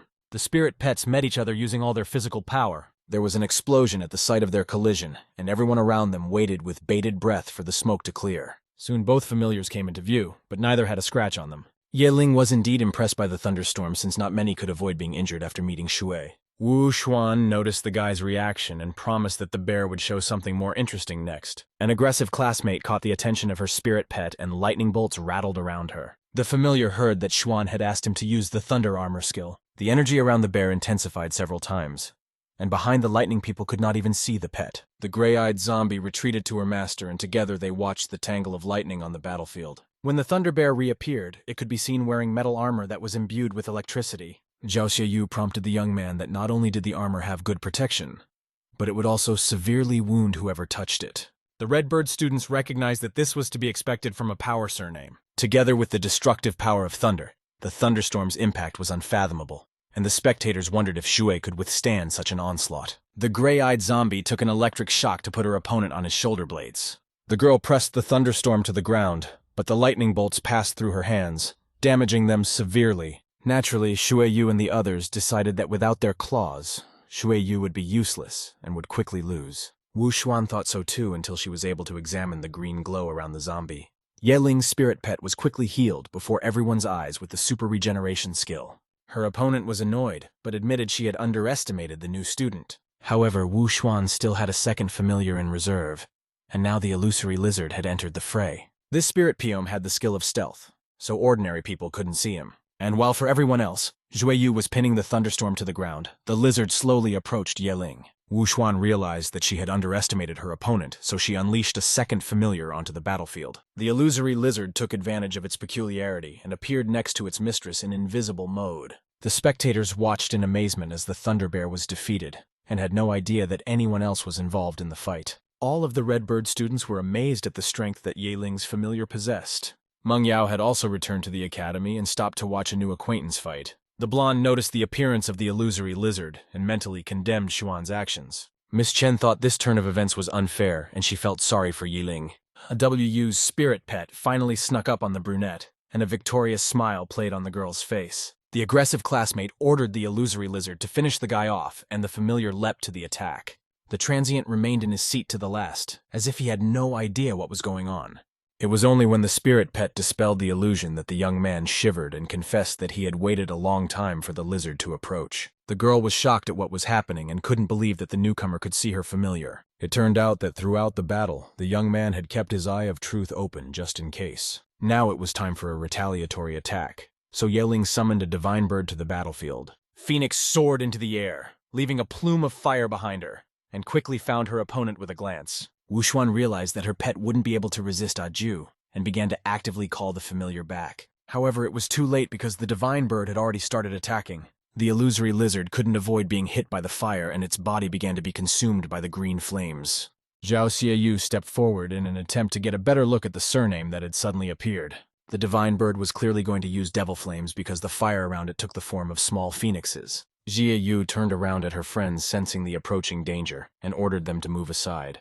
Feng Ju actively attacked the opponent's spirit pets with green flames, and more explosions occurred on the battlefield. Thunder Bear and Illusory Lizard were completely useless and tried to stay out of the epicenter of the explosion. The familiars were rushing towards their mistress when they were thrown back behind her by the blast. Wu Xuan knelt down and looked at the phoenix in despair, realizing that she had been defeated. The students of the Redbird Academy scattered to the sides, trying to distance themselves from the intimidating pet. Gao Yu and Hong Shu watched the divine phoenix and hardly realized that it belonged to Yeling. The brunette was actively attracting Feng Zhu's attention at this time, trying to stop the unnecessary destruction. The guy reminded her that he wasn't allowed to use the devil flame, and Aju immediately stepped back. The phoenix returned to its master just as Wu Xuan acknowledged his loss. The student gave Yeling the third place ranking as promised and promised to translate all the materials soon. The students who remained around began clapping and shouting their admiration for the brunette's amazing pets. The system, too, rewarded getting third place in the sophomore class rankings and gave the guy a mystery item. The duel was officially over, and the students of the Redbird Academy were approaching Yeling from all sides. The girls clung closely to the young man and tried to find out how their classmate had become so strong. A crowd of female fans demanded his phone number and honored the brunette with the title of school treasure. The boy didn't know how he could free himself from captivity, so Mentor Hong came to his rescue. She and Teacher Lee appeared nearby and shouted to Yeling to follow them. Transitioner took the opportunity and ran up to the women who asked when he got the phoenix. The brunette confessed that he had tamed Aju only recently, after which the teachers sent him off to prepare for his practical assignment. The young man rushed to the dormitory to grab his newly purchased equipment and resources. There, he also learned that the secret item turned out to be a crystallized phoenix essence. This item allowed him to summon a 10th level 9th stage divine bird for 5 minutes. Yeling was amazed that he had obtained such a powerful artifact that he could use 3 times. That same evening, Wu Xuan had transferred the third place money to him, and the guy thought that he should make up with her in the future. He didn't have much time, however, so the young man quickly gathered what he needed and headed to the team. The girls were surprised and a little scared by the abilities of their new associate, but they were still happy to see Yeling. The brunette remembered what this was all about and tried to challenge Zhao Siyu to a duel again. The first place wasn't sure if she wanted to fight, but she didn't know how to say so as Teacher Lee suddenly appeared. The transient wanted to fight Zhao Xiaoyu for first place on the same day, not wanting to delay the moment. But their conversation was interrupted by the appearance of Li Xingyue, who asked if the whole team was assembled. Teacher Lee saw Yeling and confessed that she already knew that the guy had won third place. The brunette awkwardly mewed, and replied that he was just lucky to defeat Wu Xuan. But the mentor immediately realized that he was being modest again. However, they didn't have much time to talk because they had an urgent task ahead of them. Many low-level monsters appeared in the vicinity of the Black Rock, and the city requested the Federation's help. Teacher Lee informed the students that the battles should be fairly easy, but she would still stay close by to protect them in case anything happened. And since no one in the group had any questions, they set off towards the city of Black Rock. It was decided to use a spiritual energy vehicle for transportation since the destination was near the Holy City. Teacher Lee was at the helm and gave Yeling information about the monsters they were about to encounter. A group of students began to look through the handed materials, and in front of them, for the most part, were representatives of the unholy. The brunette noticed the common characteristics among all the monsters and concluded that they would have to fight the undead. Xingyue wasn't lying when she said that Black Rock City was quite close because they arrived at the right place in about half an hour. As they approached the city, they saw that a spiritual barrier had been erected around the wall, with monsters stomping around it. Zhao excitedly noted that there were too many of them, plus she saw several high-level ones among them. Teacher Lee assumed that the environment had changed during their trip and ordered the students to hold their seats tighter. After all, the first thing they should have done was to break through several waves of monsters and hit the Black Rock. Xingyue added gas, knocking down most of the monsters in their path until they met a higher level. The undead jumped into the air and the rest of the monsters followed suit, attacking the car. Teacher Lee hurriedly surrounded them with a spiritual shield and continued to confidently chase towards the gate. The woman knew it wouldn't be easy to break in, so once again she asked the students to get ready. Their car rammed the monsters at tremendous speeds, throwing the low-leveled foulness aside. Soon, thanks to the efforts and expertise of Teacher Lee, the car finally made it to the city in one piece. All of this was being watched from afar by a monster whose presence the people of Black Rock City hadn't even suspected yet. The dead rider was only glad that new spiritual protectors were arriving in the city. After all, the skeleton was sure that all the inhabitants of this place would eventually become his victims. The dead rider sent another wave of foulness upon the city, waiting for the red moon to appear in the sky. Meanwhile, Teacher Lee's team found themselves in Black Rock City and headed towards its ruler. Most of the residents were already in the castle trying to find out from Lord Lo what was going on. The man was forced to admit that they were in grave danger, and there were more and more monsters around the city. However, what bothered Lord Luo the most was the fact that a dead rider had been spotted amongst the rest of the undead. The people of the town were disturbed by this news and couldn't figure out what to do now. At this moment, Li Xingyue appeared in the hall and attracted the attention of the confused people. An aura of confidence hovered around her when she said it was best to attack the monsters first. Lord Luo was very happy to see the spiritual protector, for she and her team were their first reinforcements. Teacher Li informed the Lord that the number of monsters would only increase, so they shouldn't wait for help to arrive. Xing Yue thought the best solution was to attack on her own and wait for reinforcements directly in the battle. Lord Lo trusted the woman, and realized that by attacking first, they would be able to take advantage of the heavy weaponry. A group of students were waiting for their mentor on a street in the city, which helped them notice the gloomy atmosphere around them. Zhao Xiaoyu noticed that they had been waiting for Teacher Li for quite some time, and she never came back. Suddenly, shouting was heard near them, and students turned around to see what caused the commotion. Thus, they discovered that the soldiers of the Black Rock City were dragging spiritual energy cannons. Zhao shared with the others that this weapon was very powerful and only consumed dark crystals. This prompted everyone to think that things were much more serious than they thought, as the first explosion suddenly went off. The students of Redbird Academy decided to go to the city wall and find out what was going on. Everyone in the town began to bustle, and the first explosion gave the boys the idea that the battle was about to begin. A group of students decided to follow the city wall and see for themselves what was going on. The Black Cliff Dwellers were installing spiritual energy cannons on the wall, and the monsters were climbing up the wall. The weapons came into action, and the Black Rock City ahead was in for a tough confrontation. The soldiers could see the monsters approaching, so they actively asked their companions to stock up on ammunition. The group of students reached the wall and saw Teacher Li, who informed them that the city's protective barrier was about to open. Xing Yue asked the disciples to be careful when fighting, explaining that it was due to the presence of a level 6 dead rider. Teacher Li was extremely serious when she said that the battlefield could be chaotic, so students should protect themselves. It was time to take up positions, and Zhao asked the newcomer not to run forward, for the dead rider was a terribly strong opponent. The system was in agreement with Ji Yu, as Yeling's new task was to defeat as many low-level monsters as possible. The civilians watched the young men and recognized the brunette as the only Redbird student. Zhao never heard a response to her request, so she wondered if her boyfriend had heard her. This time, Yeling turned his attention to his classmate, but she briefly asked him not to die so they wouldn't have to pick up his corpse. Suddenly, there was a loud bang near the wall, and all eyes turned toward the noise.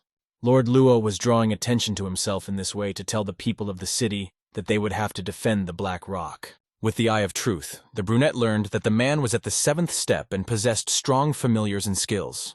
The ruler of the city urged his fellow citizens to raise their rifles and do their best to give the damn monsters a harder hit.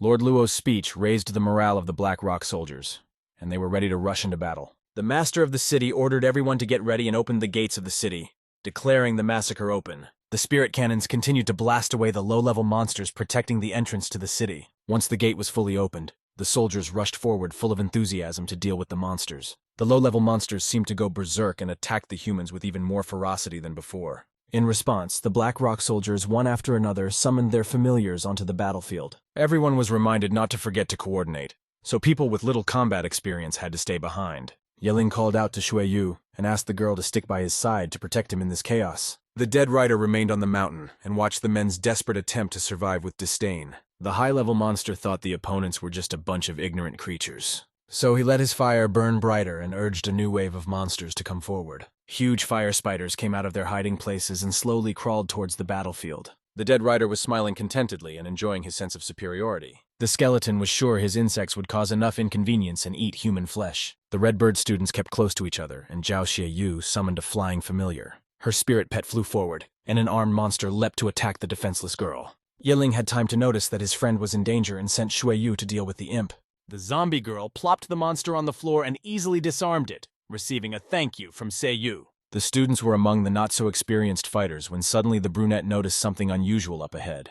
Zhao looked ahead and was startled to see a large number of cave spiders. The spiders were rapidly approaching the city of Black Rock, and their presence was very bad news. The monsters were enormous in size compared to humans and knew no pity. One of the cave spiders saw an injured resident who was an easy target. He rushed toward him and was about to impale the girl who was helping the injured man with her sharp paw. Zhao Shuiae tried to warn people of the danger and shouted for them to dodge. Just as suddenly, the spider monster was thrown backwards by an explosion, allowing civilians to leave the battlefield. The students of the Redbird Academy turned around and saw Teacher Li with a spiritual weapon in his hands. Xing Yue quickly informed the students about the decomposing effect of the spider's attacks and asked them to be careful.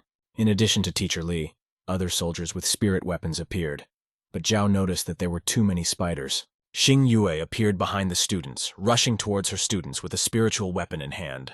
The woman recalled that cave spiders impose a decomposing effect when they attack. People shouldn't have let them hurt themselves, but Chui A noticed that there were too many spider monsters. The Black Rock soldiers were forced to retreat while the spiders led the less dangerous monsters. It seemed that the men would be defeated when suddenly there was a major change on the battlefield. A lion-shaped familiar that belonged to Lord Luo flew over the monsters. The predator used the special technique of a warrior lion's growl, and the spiders were thrown back with a wave. Yeling watched with admiration at the amazing spirit pet that literally radiated strength. On the lion's back sat Lord Lo himself.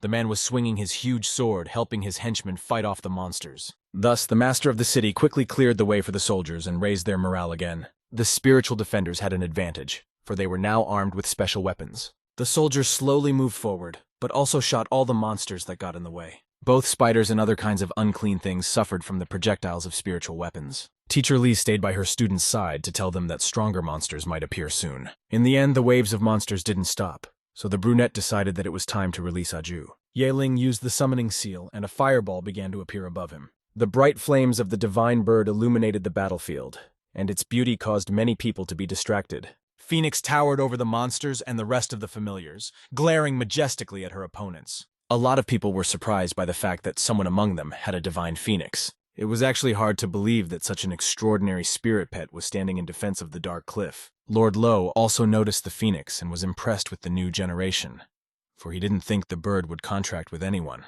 Meanwhile, Yeling pointed at the crowd of monsters and suggested that Feng Ju show everyone around him his splendor.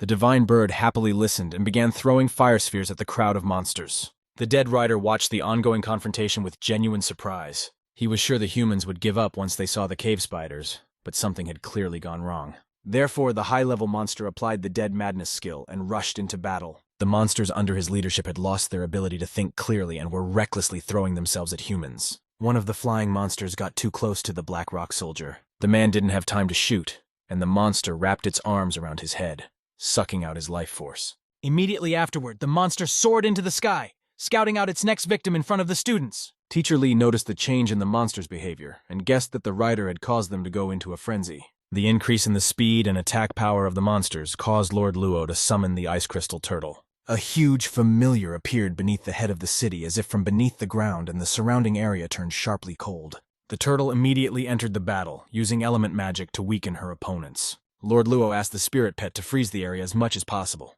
Therefore, the ice crystal turtle used ice breath, and everything around it was covered in a crust of ice. The monsters were still able to move and continued to retreat, but their speed had slowed down considerably. Yeling watched Lord Luo's next familiar with his mouth open, and once again appreciated the man's strength. The soldiers with spirit weapons took advantage of the advantage given to them and continued to attack the monsters. On the other side, the cave spiders continued to cause trouble for the human army. Yeling riding a divine bird went to their aid. They were quickly above the group of monsters.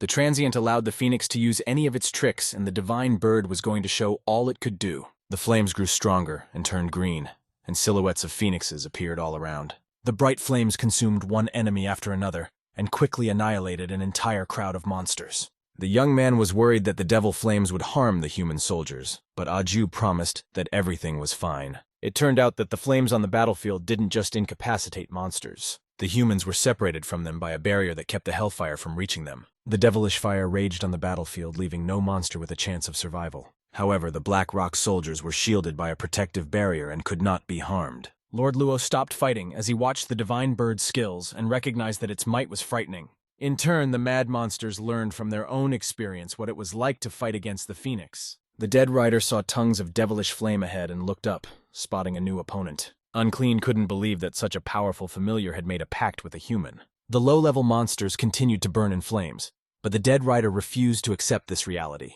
The skeleton left his horse behind, moving forward with a sharp leap. The rider landed on a battlefield that wasn't covered in fire and began to call out to his powerful master. The monster begged to be granted his powers and to accept the sacrifice of all those who would fall by his hand. Dead Rider genuinely hated that things hadn't gone according to plan, and hoped that he would be allowed to put the worms in their place. The people noticed that a strange whirlwind had formed in the sky and guessed that the rider was calling for someone.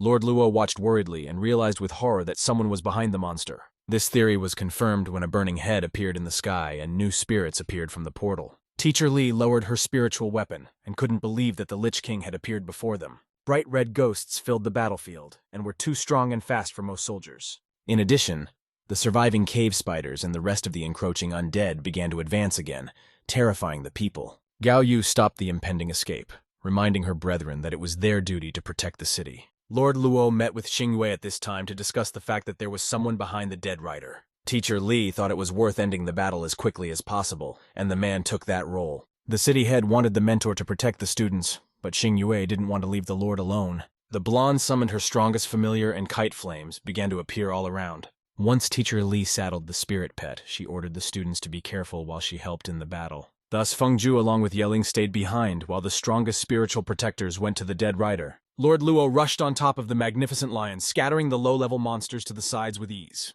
When the head of the Black Rock City was close enough, he jumped up, about to attack the rider. The man planned to take the foul thing back to hell, but the skeleton easily stopped the man's blow. One of the red spirits appeared behind the lord, and the dead rider reveled in its power. Fortunately, Teacher Li and her kite of raging fire were nearby and could protect the lord. The bird attacked the spirits with fire, allowing the head of the city to stay focused on the main battle. However, the dead rider was still terribly pleased with something and broke into loud laughter.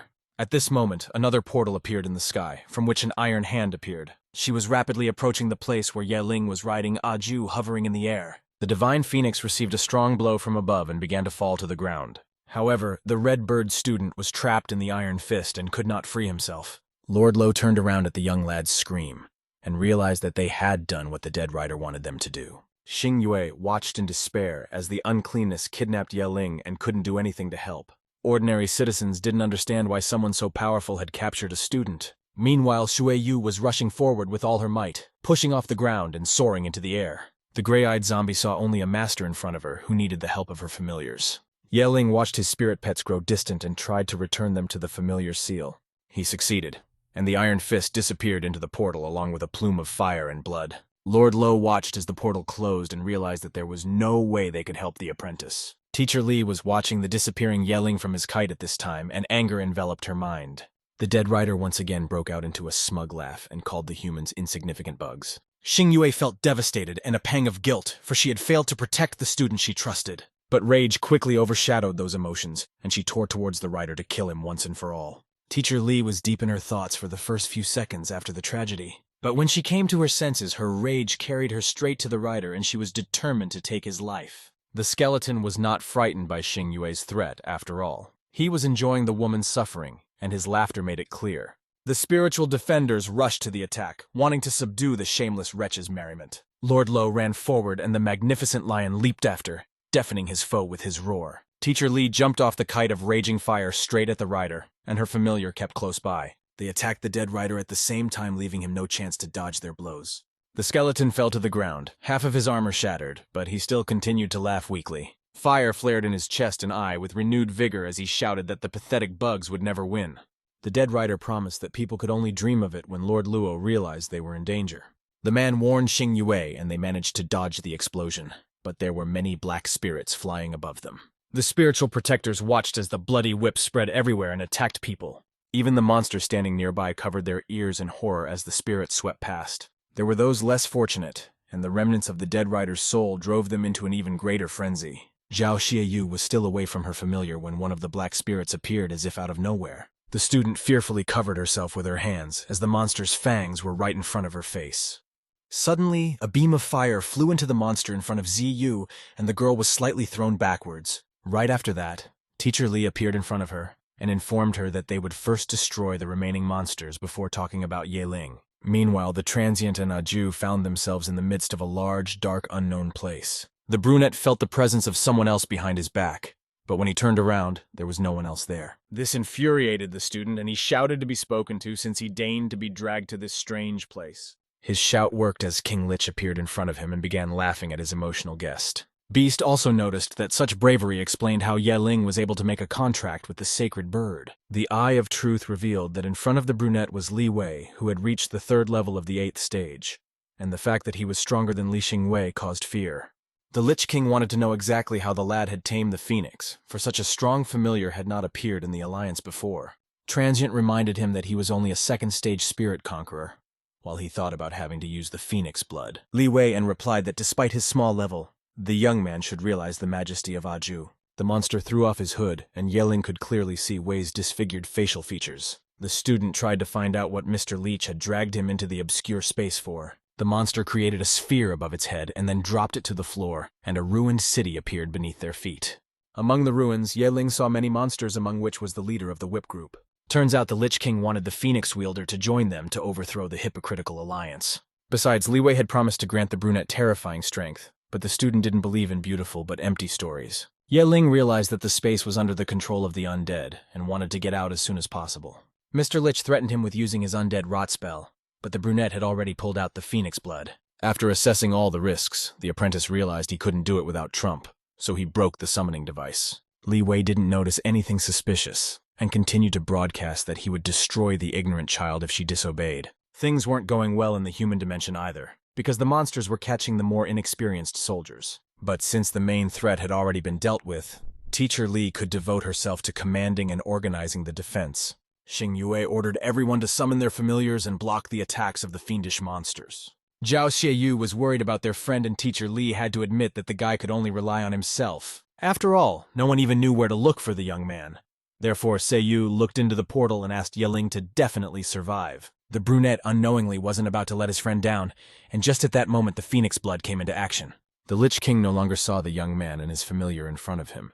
Instead, there was a bright glow in front of him. After that, the fire began to spread throughout the space, causing the monster to retreat, though it didn't realize what was happening. The Lich King squinted in an attempt to discern what lay behind the bright glow. And soon, the silhouette of a ninth-step divine bird appeared in front of him, and its strength was hard to comprehend. Feng Ju was affected by the phoenix blood, and now Li Wei was just a gnat to her, not a strong opponent.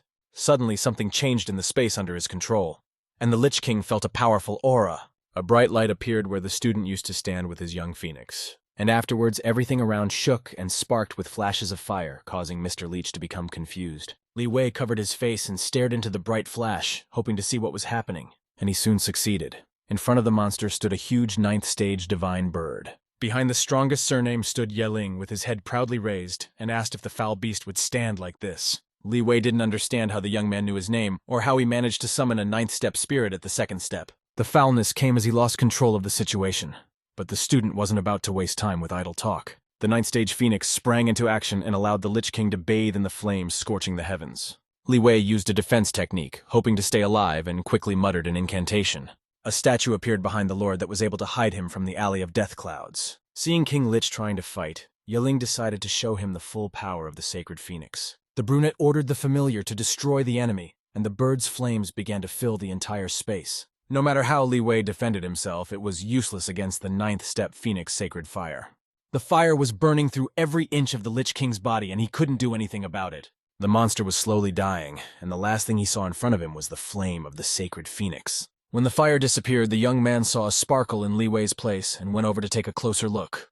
Yeling picked up the Lich King's storage ring and wanted to see what the monster had stored inside. However, the phoenix beside him reminded him that the blood's effects were almost expired, which meant that he had to leave quickly. The student ordered the divine bird to use a burst of flame and burn through the undead space. Feng Ju obeyed and turned the place they were in into a handful of ashes in an instant. The floor beneath the brunette's feet began to thin and the student began to fall, finding himself back in the human world. Zhao Xieyu was watching the portal, so she was the first to notice something bright orange flying out from there. The girl ran up to Teacher Li and pointed at the falling object, and all the inhabitants of the Black Rock looked up. Xing Wei immediately realized that she was seeing her student, who was unconscious at first glance. Zhao didn't waste any time and summoned a fast wind dragon for the familiar to catch Yeling. The sky was still full of unclean things, so Teacher Li sent her flaming kite to protect the students. The spirit pet easily incinerated all the foul things in their path, allowing them to reach the ground without adventure. Zhao Xieyu gently placed the guy on the floor and began to examine him for injuries. Soon, a concerned Xing Yue was beside them, and the young man slowly began to come to his senses. The teacher admitted she was worried sick over the brunette's disappearance. However, the fact that Yeling wasn't even injured helped Mentor Li regain her joking mood. In addition, the students' return to Earth made the low-level monsters wake up from their madness and retreat. However, Lord Luo carried forward on his magnificent lion, attracting the attention of the Black Rock warriors. The man wasn't going to let the monsters go and ordered to chase them all down and destroy them. The city's army swept past them, so Xing Yue decided to remove the young man from the battlefield first. Teacher Li asked where Yeling was, and the student honestly answered that Necromancer Li Wei had transported him to the dark space. The mentor couldn't believe that the young man had managed to escape from an eighth-step monster. So the guy regretted his words for a second and didn't even know how best to justify himself. However, Teacher Lee didn't seem to care. She began to rush back to the city to make a more thorough inspection. Soon, the situation in the city stabilized, and Xing Yue admitted that a cataclysmic organization was behind the attack. Ye Ling's classmates thought that their friend was damn lucky to be able to survive facing such a strong enemy. The brunette didn't argue with them, and the mentor reminded the girls that the student needed a rest. Besides, the others had to report back to the academy about the incident, so soon the transient was alone. The young man had waited a long time for this moment, so as soon as the door closed, he reached for the ring. The boy twirled the vault in his hands and wondered how many interesting things he would find in the necromancer's belongings. Inside was a lot of experience crystals, as well as dragon scales and a siren's eye. All these materials were needed for high-level ascension, and with the crystals, his familiars could easily make a breakthrough. At this time, the city of unholy things called Cataclysm finally learned of what had happened. One of Li Wei's subordinates appeared in front of the head and reported that his master's mission had failed. In addition, the monster was forced to admit that he had never been able to find the remains of the Lich King. The head jumped up from his throne, not understanding how this could have happened, and the subordinate mentioned the presence of a divine bird on the battlefield. For the first time in hundreds of years, the monster had lost the friend he had always warned not to provoke the phoenix. The subordinate hastened to report also that the black robe had brought a new young man to them. Liu Wu stood outside the large gate and listened to the monster warn him to be careful about speaking near the head. The door in front of them swung open, and a black robe introduced the son of the Liu family, the ruler of Tianhui City. The school bully was getting very excited and was actively looking around, the passage getting deeper and deeper into the main hall.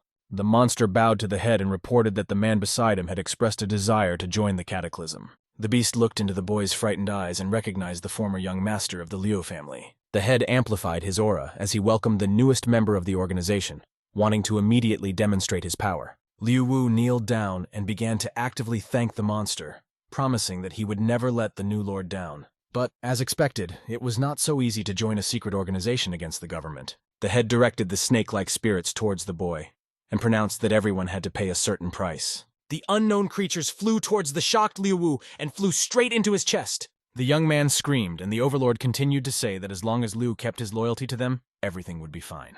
However, it costs a man to betray the organization of Cataclysm, and eternal torment awaits him.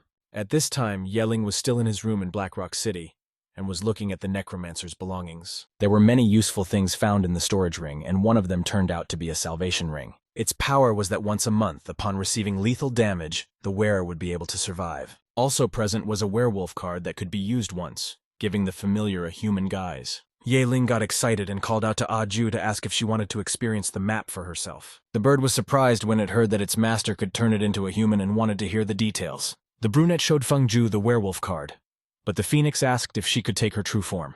The student promised the divine bird that it could change its appearance at any time, and Ju was brimming with enthusiasm and wanted to try out the card as soon as possible and get the chance to become human. Ye Ling laughed happily and prepared to fulfill the spiritual pet's wish. The young man called out to the divine bird and asked if it wanted to turn into a human. Guy showed the spirit pet a werewolf card and told her that she could use it to take on human form. Phoenix wanted to know if she could take her true form and protect her master before making a decision. As soon as it became clear that Ju would be able to change his appearance whenever he wanted, the divine bird immediately agreed. Ye Ling rejoiced that he could fulfill Feng Ju's wish and allowed the system to transform the phoenix. The card in the brunette's hands glowed, its glow pointing towards the spirit pet. Streams of golden energy created something like an egg around the phoenix, and the card itself hovered in the air. Soon the unique object began to dissolve right in front of Ye Ling's eyes, and the light became even brighter. Ah Ju's outline began to beckon more human, and the young man had to cover his eyes completely. Almost immediately afterward, the transformation was complete, and a rather pretty girl landed in front of the student. The brunette scrutinized the appearance of the familiar and realized it was different from what he had imagined. Once Feng Ju was on the floor and hurriedly asked her master if he liked her new look. The phoenix had long red hair, against which her green eyes stood out very nicely. The girl smiled happily as she posed in front of Ye Ling and thought that she had become even better than before, and all would be nothing. But the divine bird has completely forgotten that it is unusual for people to walk without clothes. After a short rest, Teacher LM's team returned to the Holy City by airship. Xing Yue realized that the mission had exhausted the students, so she let them take the day off and recover. The teacher was especially worried about Ye Ling, who had decided to go to Tianyu Pavilion first. On that note, all team members bid each other farewell and went about their business. The boys strolled leisurely through the city, thinking about the fact that his familiars had been well pumped up during his time at the academy. However, in the necromancer's storage ring, there were many things he could sell at a bargain price. Yeling met Lao Zhao at the entrance of the pavilion and informed him that they would need a bigger place this time. The manageress led them to a rather large room and suggested they leave their things in it. But the brunette was pretty sure he couldn't fit all the materials he'd brought for sale in it. Lao Zhao took the student to their largest hall and hoped there was enough room. Yeling took out his own storage ring and prepared to show the manageress what he had brought this time. Various items began to appear on the floor, and the girl recognized that the guy had brought quite a few things. But the curiosities continued to appear until the mountain reached the ceiling of the pavilion, proving that the student was the first guy in the academy for a reason. Manager Lao said she would need additional staff and some time to count and evaluate all the items. Ming Yao appeared next to Yeling, and upon seeing the amount of materials joked that those unaware might think that the brunette had robbed her pavilion.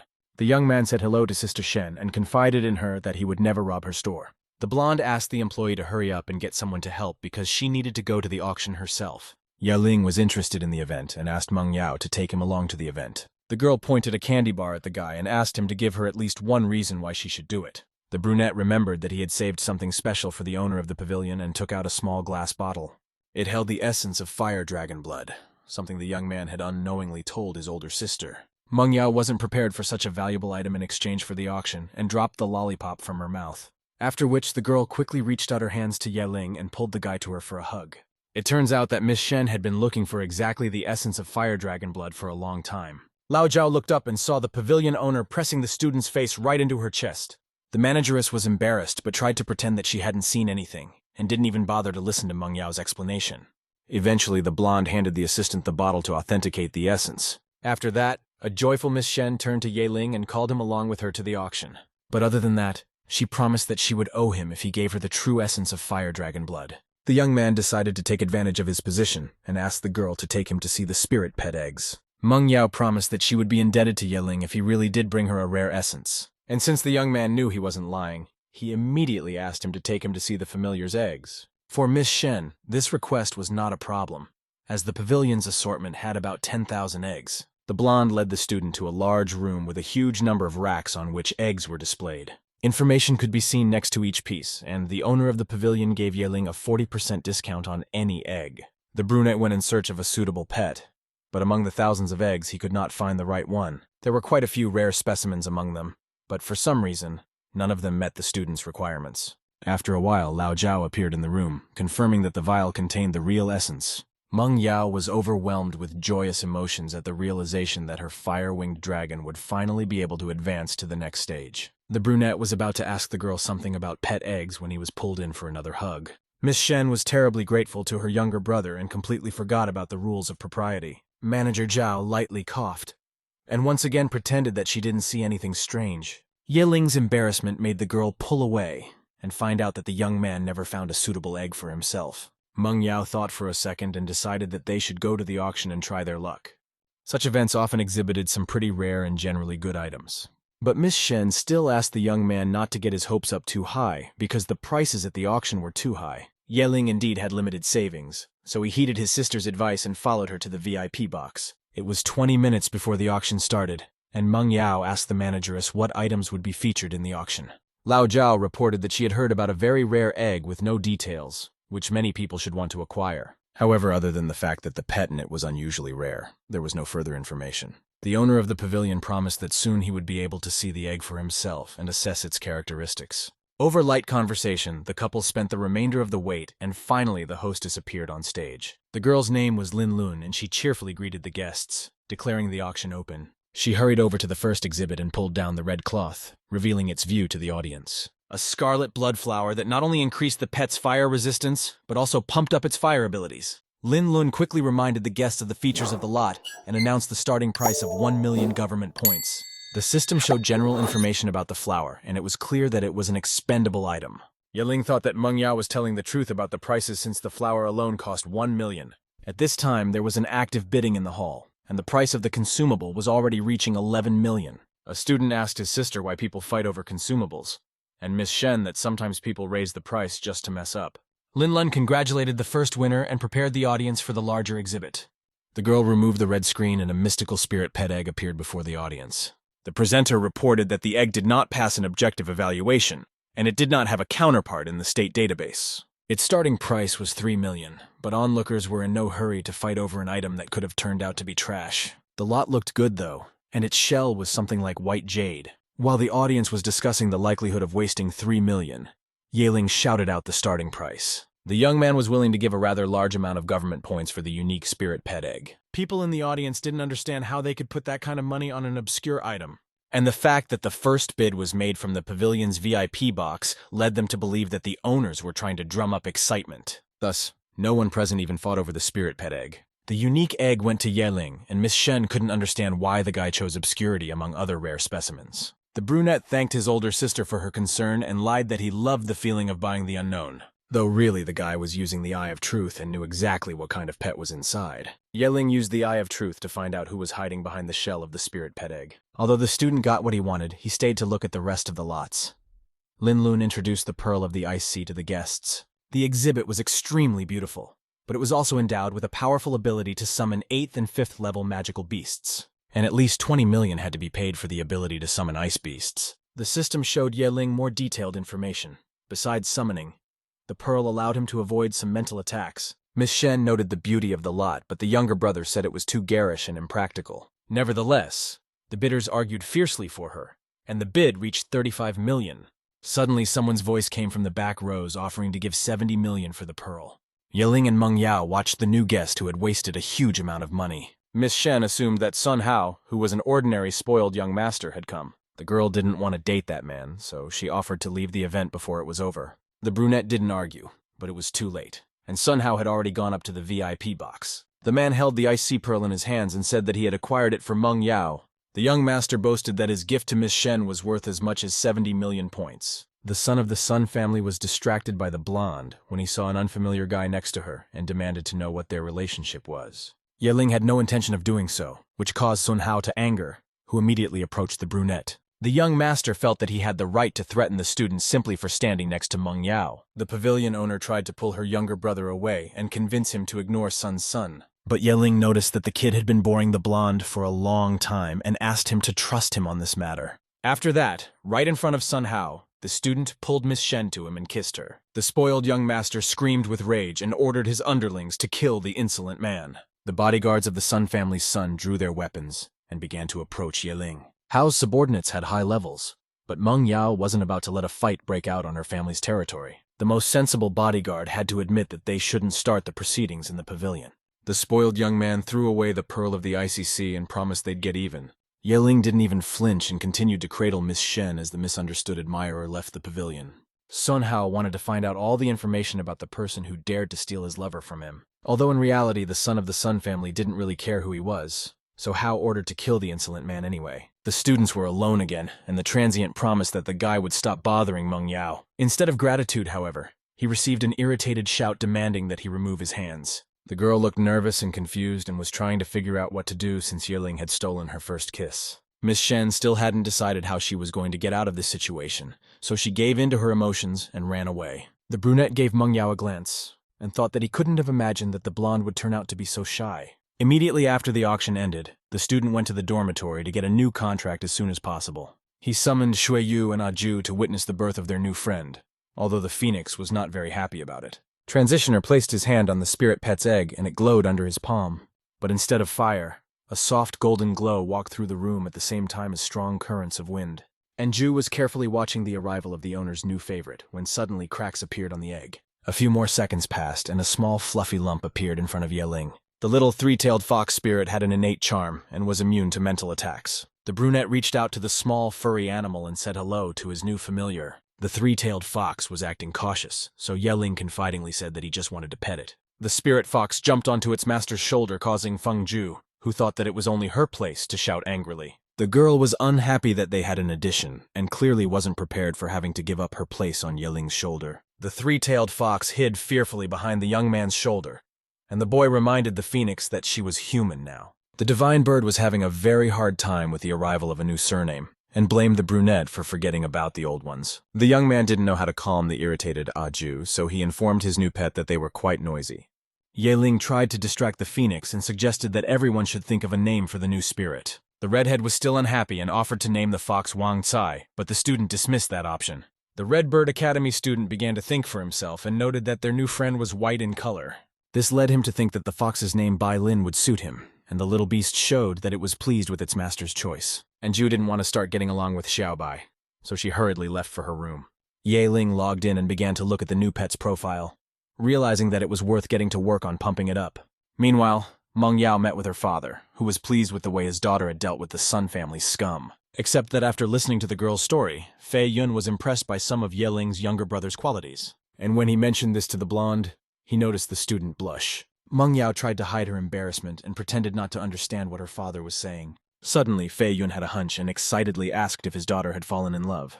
Naturally, Miss Shen denied everything and hurriedly hid in her room, mentally scolding Ye Ling for embarrassing her. But Chief Sheng had enough of the blonde's reaction to know that it was better to get to know the new student if the opportunity arose. A full week had passed since then, and life at the academy was quietly going on. Zhao Xiaoyu was walking across the campus when her gaze came across the younger brother, Ye.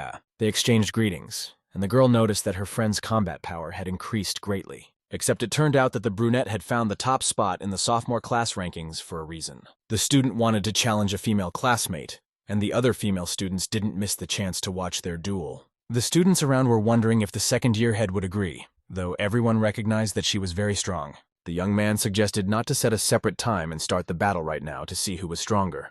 Zhao Xiaoyu weighed all the factors and agreed, admitting that she was curious about how far Brother Ye had come. The head of the sophomore class prepared for a serious fight and summoned her two familiars. A storm dragon, already familiar to the brunette, appeared next to her, as well as a new pet diamond gorilla. The students' confrontation was very exciting, and everyone was curious to see how it would end. The guy decided to start fighting using the gray-eyed zombie, so he summoned only her to the battlefield. The students of the academy had already seen Shuayu, but her beauty still won their hearts, making them doubt her reality. Zhao Xiaoyu was angered that Ye Ling didn't use the phoenix and felt that she was being underestimated. However, the brunette hurriedly calmed down his classmate and gestured for her to start the fight. The first-ranked sophomore prepared for battle and ordered the spirit pets to attack their opponents. The diamond gorilla took the first step, and its huge fists flew towards Ye Ling. The student jumped back at the last moment, and the monkey left a huge pothole on the ground. The brunette stopped beside Shuayu and noticed that the storm dragon was also about to attack. Zhao Xiaoyu shouted at the storm dragon to not hold back and show itself in all its glory. The familiar didn't want to disappoint its mistress, so it attacked Shuayu with slashing gusts of wind. The zombie girl dodged with ease, and Ye Ling allowed the gray-eyed girl to try out her new skill. The spirit pet applied a death stare and a haze enveloped her gray eyes. Shuayu hovered in the air and waited for the diamond gorilla to fly close enough to her. The zombie easily dodged the attack, inflicting several serious scratches on the familiar at once. This was the first time Zhao Xiaoyu had seen something like this, and was greatly surprised at how her gorilla had slowed down. Meanwhile, the zombie girl grabbed her opponent's arm and prepared to make a throw. Xiaoyu threw the diamond gorilla straight into the ground with such an elegant look as if it wasn't several times smaller.